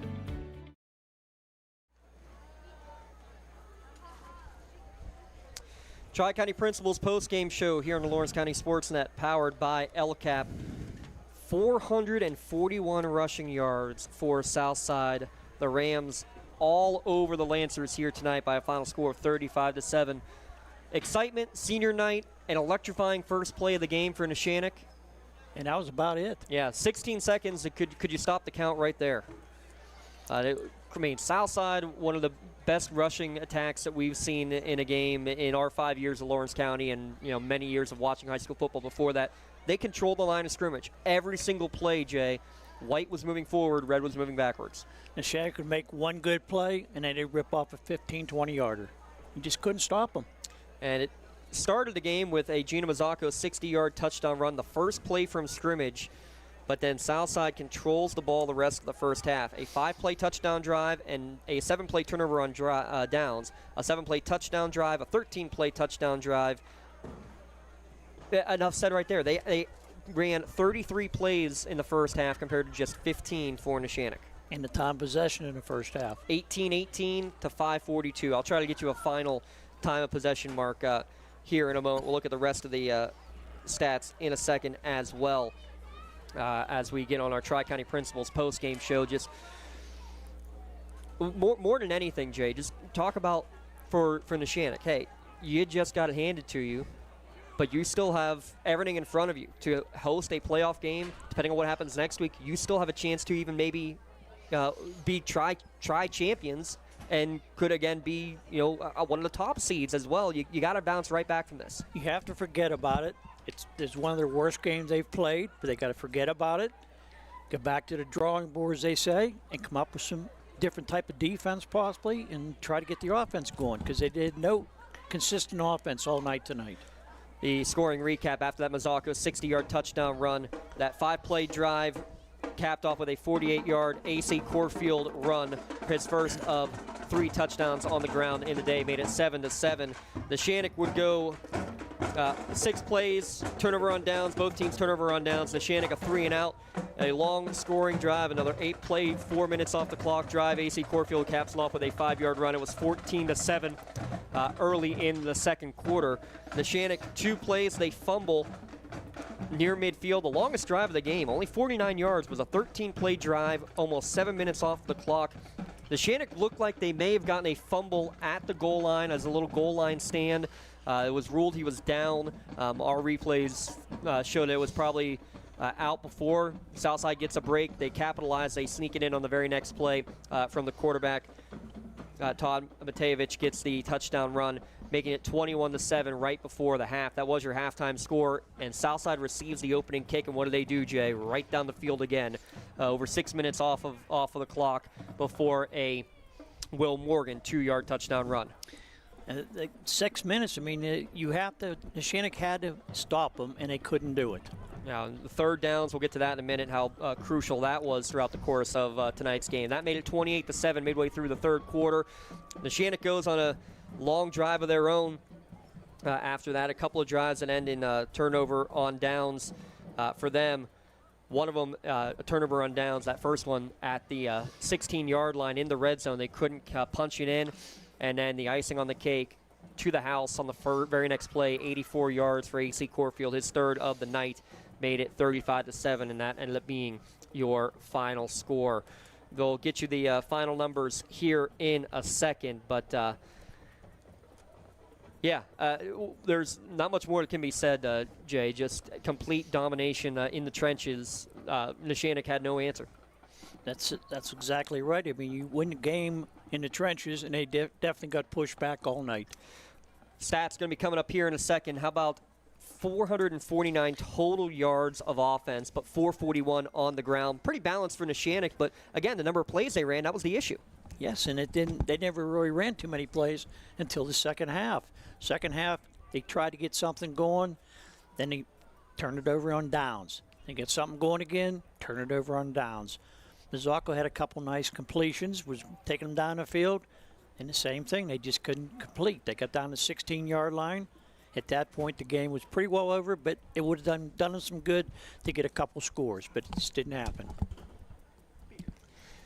Look at those final stats, absolutely incredible. Numbers that stick out to me, the third downs, and on one of the south side third downs they didn't convert. They got their only pass completion of the game, extended the drive, leading to the touchdown to start the third quarter, 35-7 is your final score. Some quick individual stats. AC Corfield, 20 carries, 245 yards, 3 touchdowns. We'll say it right now. He is your MVP Insurance MVP of the game. Go ahead there, Jay. MVP Insurance is proud to present the MVP of the Game award to Andre Corfield of the Southside Rams. MVP Insurance and Lawrence County SportsNet are proud to honor Andre as tonight's MVP of the game. Andrew will receive a customized t-shirt courtesy of the Red Zone in recognition of being named tonight's MVP of the game. To view the full list this year game MVPs, go online to lcsportsnet.com and click on MVP of the games. Congratulations to Andrew Corfield of the Southside Rams for being named tonight's MVP of the game. MVP Insurance, call MVP for the win. Another back over 100 yards, 14 carries for $116 for Amari Moman, and 71 yards and a touchdown run for Will Morgan. He's going to get our Maley Chiropractic play of the game, as he was part of the tackle on the far sideline that led to the long scoring drive, the only turnover defensively. He also had the touchdown that really was the icing on the cake to start the third quarter. So for those two efforts, he gets our Maley Chiropractic play of the game. He just got a customized t-shirt, did Will Morgan, for being tonight's Maley Chiropractic play of the game. You can see all the top plays and all the awards. lcsportsnet.com, click on awards. Congratulations, Will Morgan. Your Maley Chiropractic play of the game. Let Maley Chiropractic keep you in the game. Jay, just some final thoughts on this one here before we hit the books on week number 7 and get ready for the stretch run with the final 2 weeks of the year upcoming. Well, this game started out with 2 quick scores, and I said, boy, this might be a good game. And then once Southside got that running attack going, and they just kept pushing the Neshannock boys back, it was all over. Trying to get you a couple final scores here before we wrap things up, because Mohawk was winning their game earlier. I want to get a final score on that one if we can here real quick. Riverside trailing big 48-14 against Elwood City. That's a big win for the Wolverines. Keeps that Class 2A MAC conference very much wide open in terms of what to expect down the stretch. Mohawk was leading Western Beaver at the half.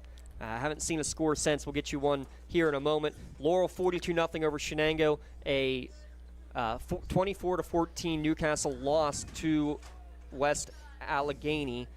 A rough one there. I'm trying to see the score, getting what we can here from the Mohawk game. Wilmington was all over Mercer. And what game am I forgetting? This one here, of course, 35-7, Southside over Neshannock. Newcastle, their first conference loss of the year. That's going to be a crazy end. 3 minutes left to go. It is 33-20, I believe that says on the scoreboard.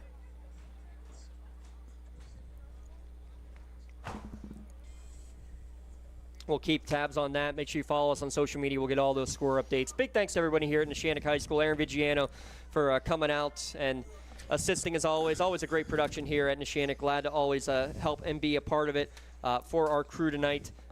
Garrett Dolan, I won't tell you he's napping on the job. He just ran across the field. I'll give him a break. Leah Verdi, always great stuff from them. Jacob Walzer with production with Aaron Vigiano.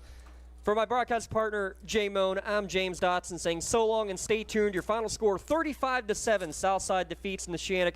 Next week, we'll have the junior high Tri-County basketball championships as well as some more volleyball and soccer action. And Friday night will be at Laurel and at Union for Scotties against Elwood City and Spartans against the Southside Rams. Until then, have a great weekend and good night.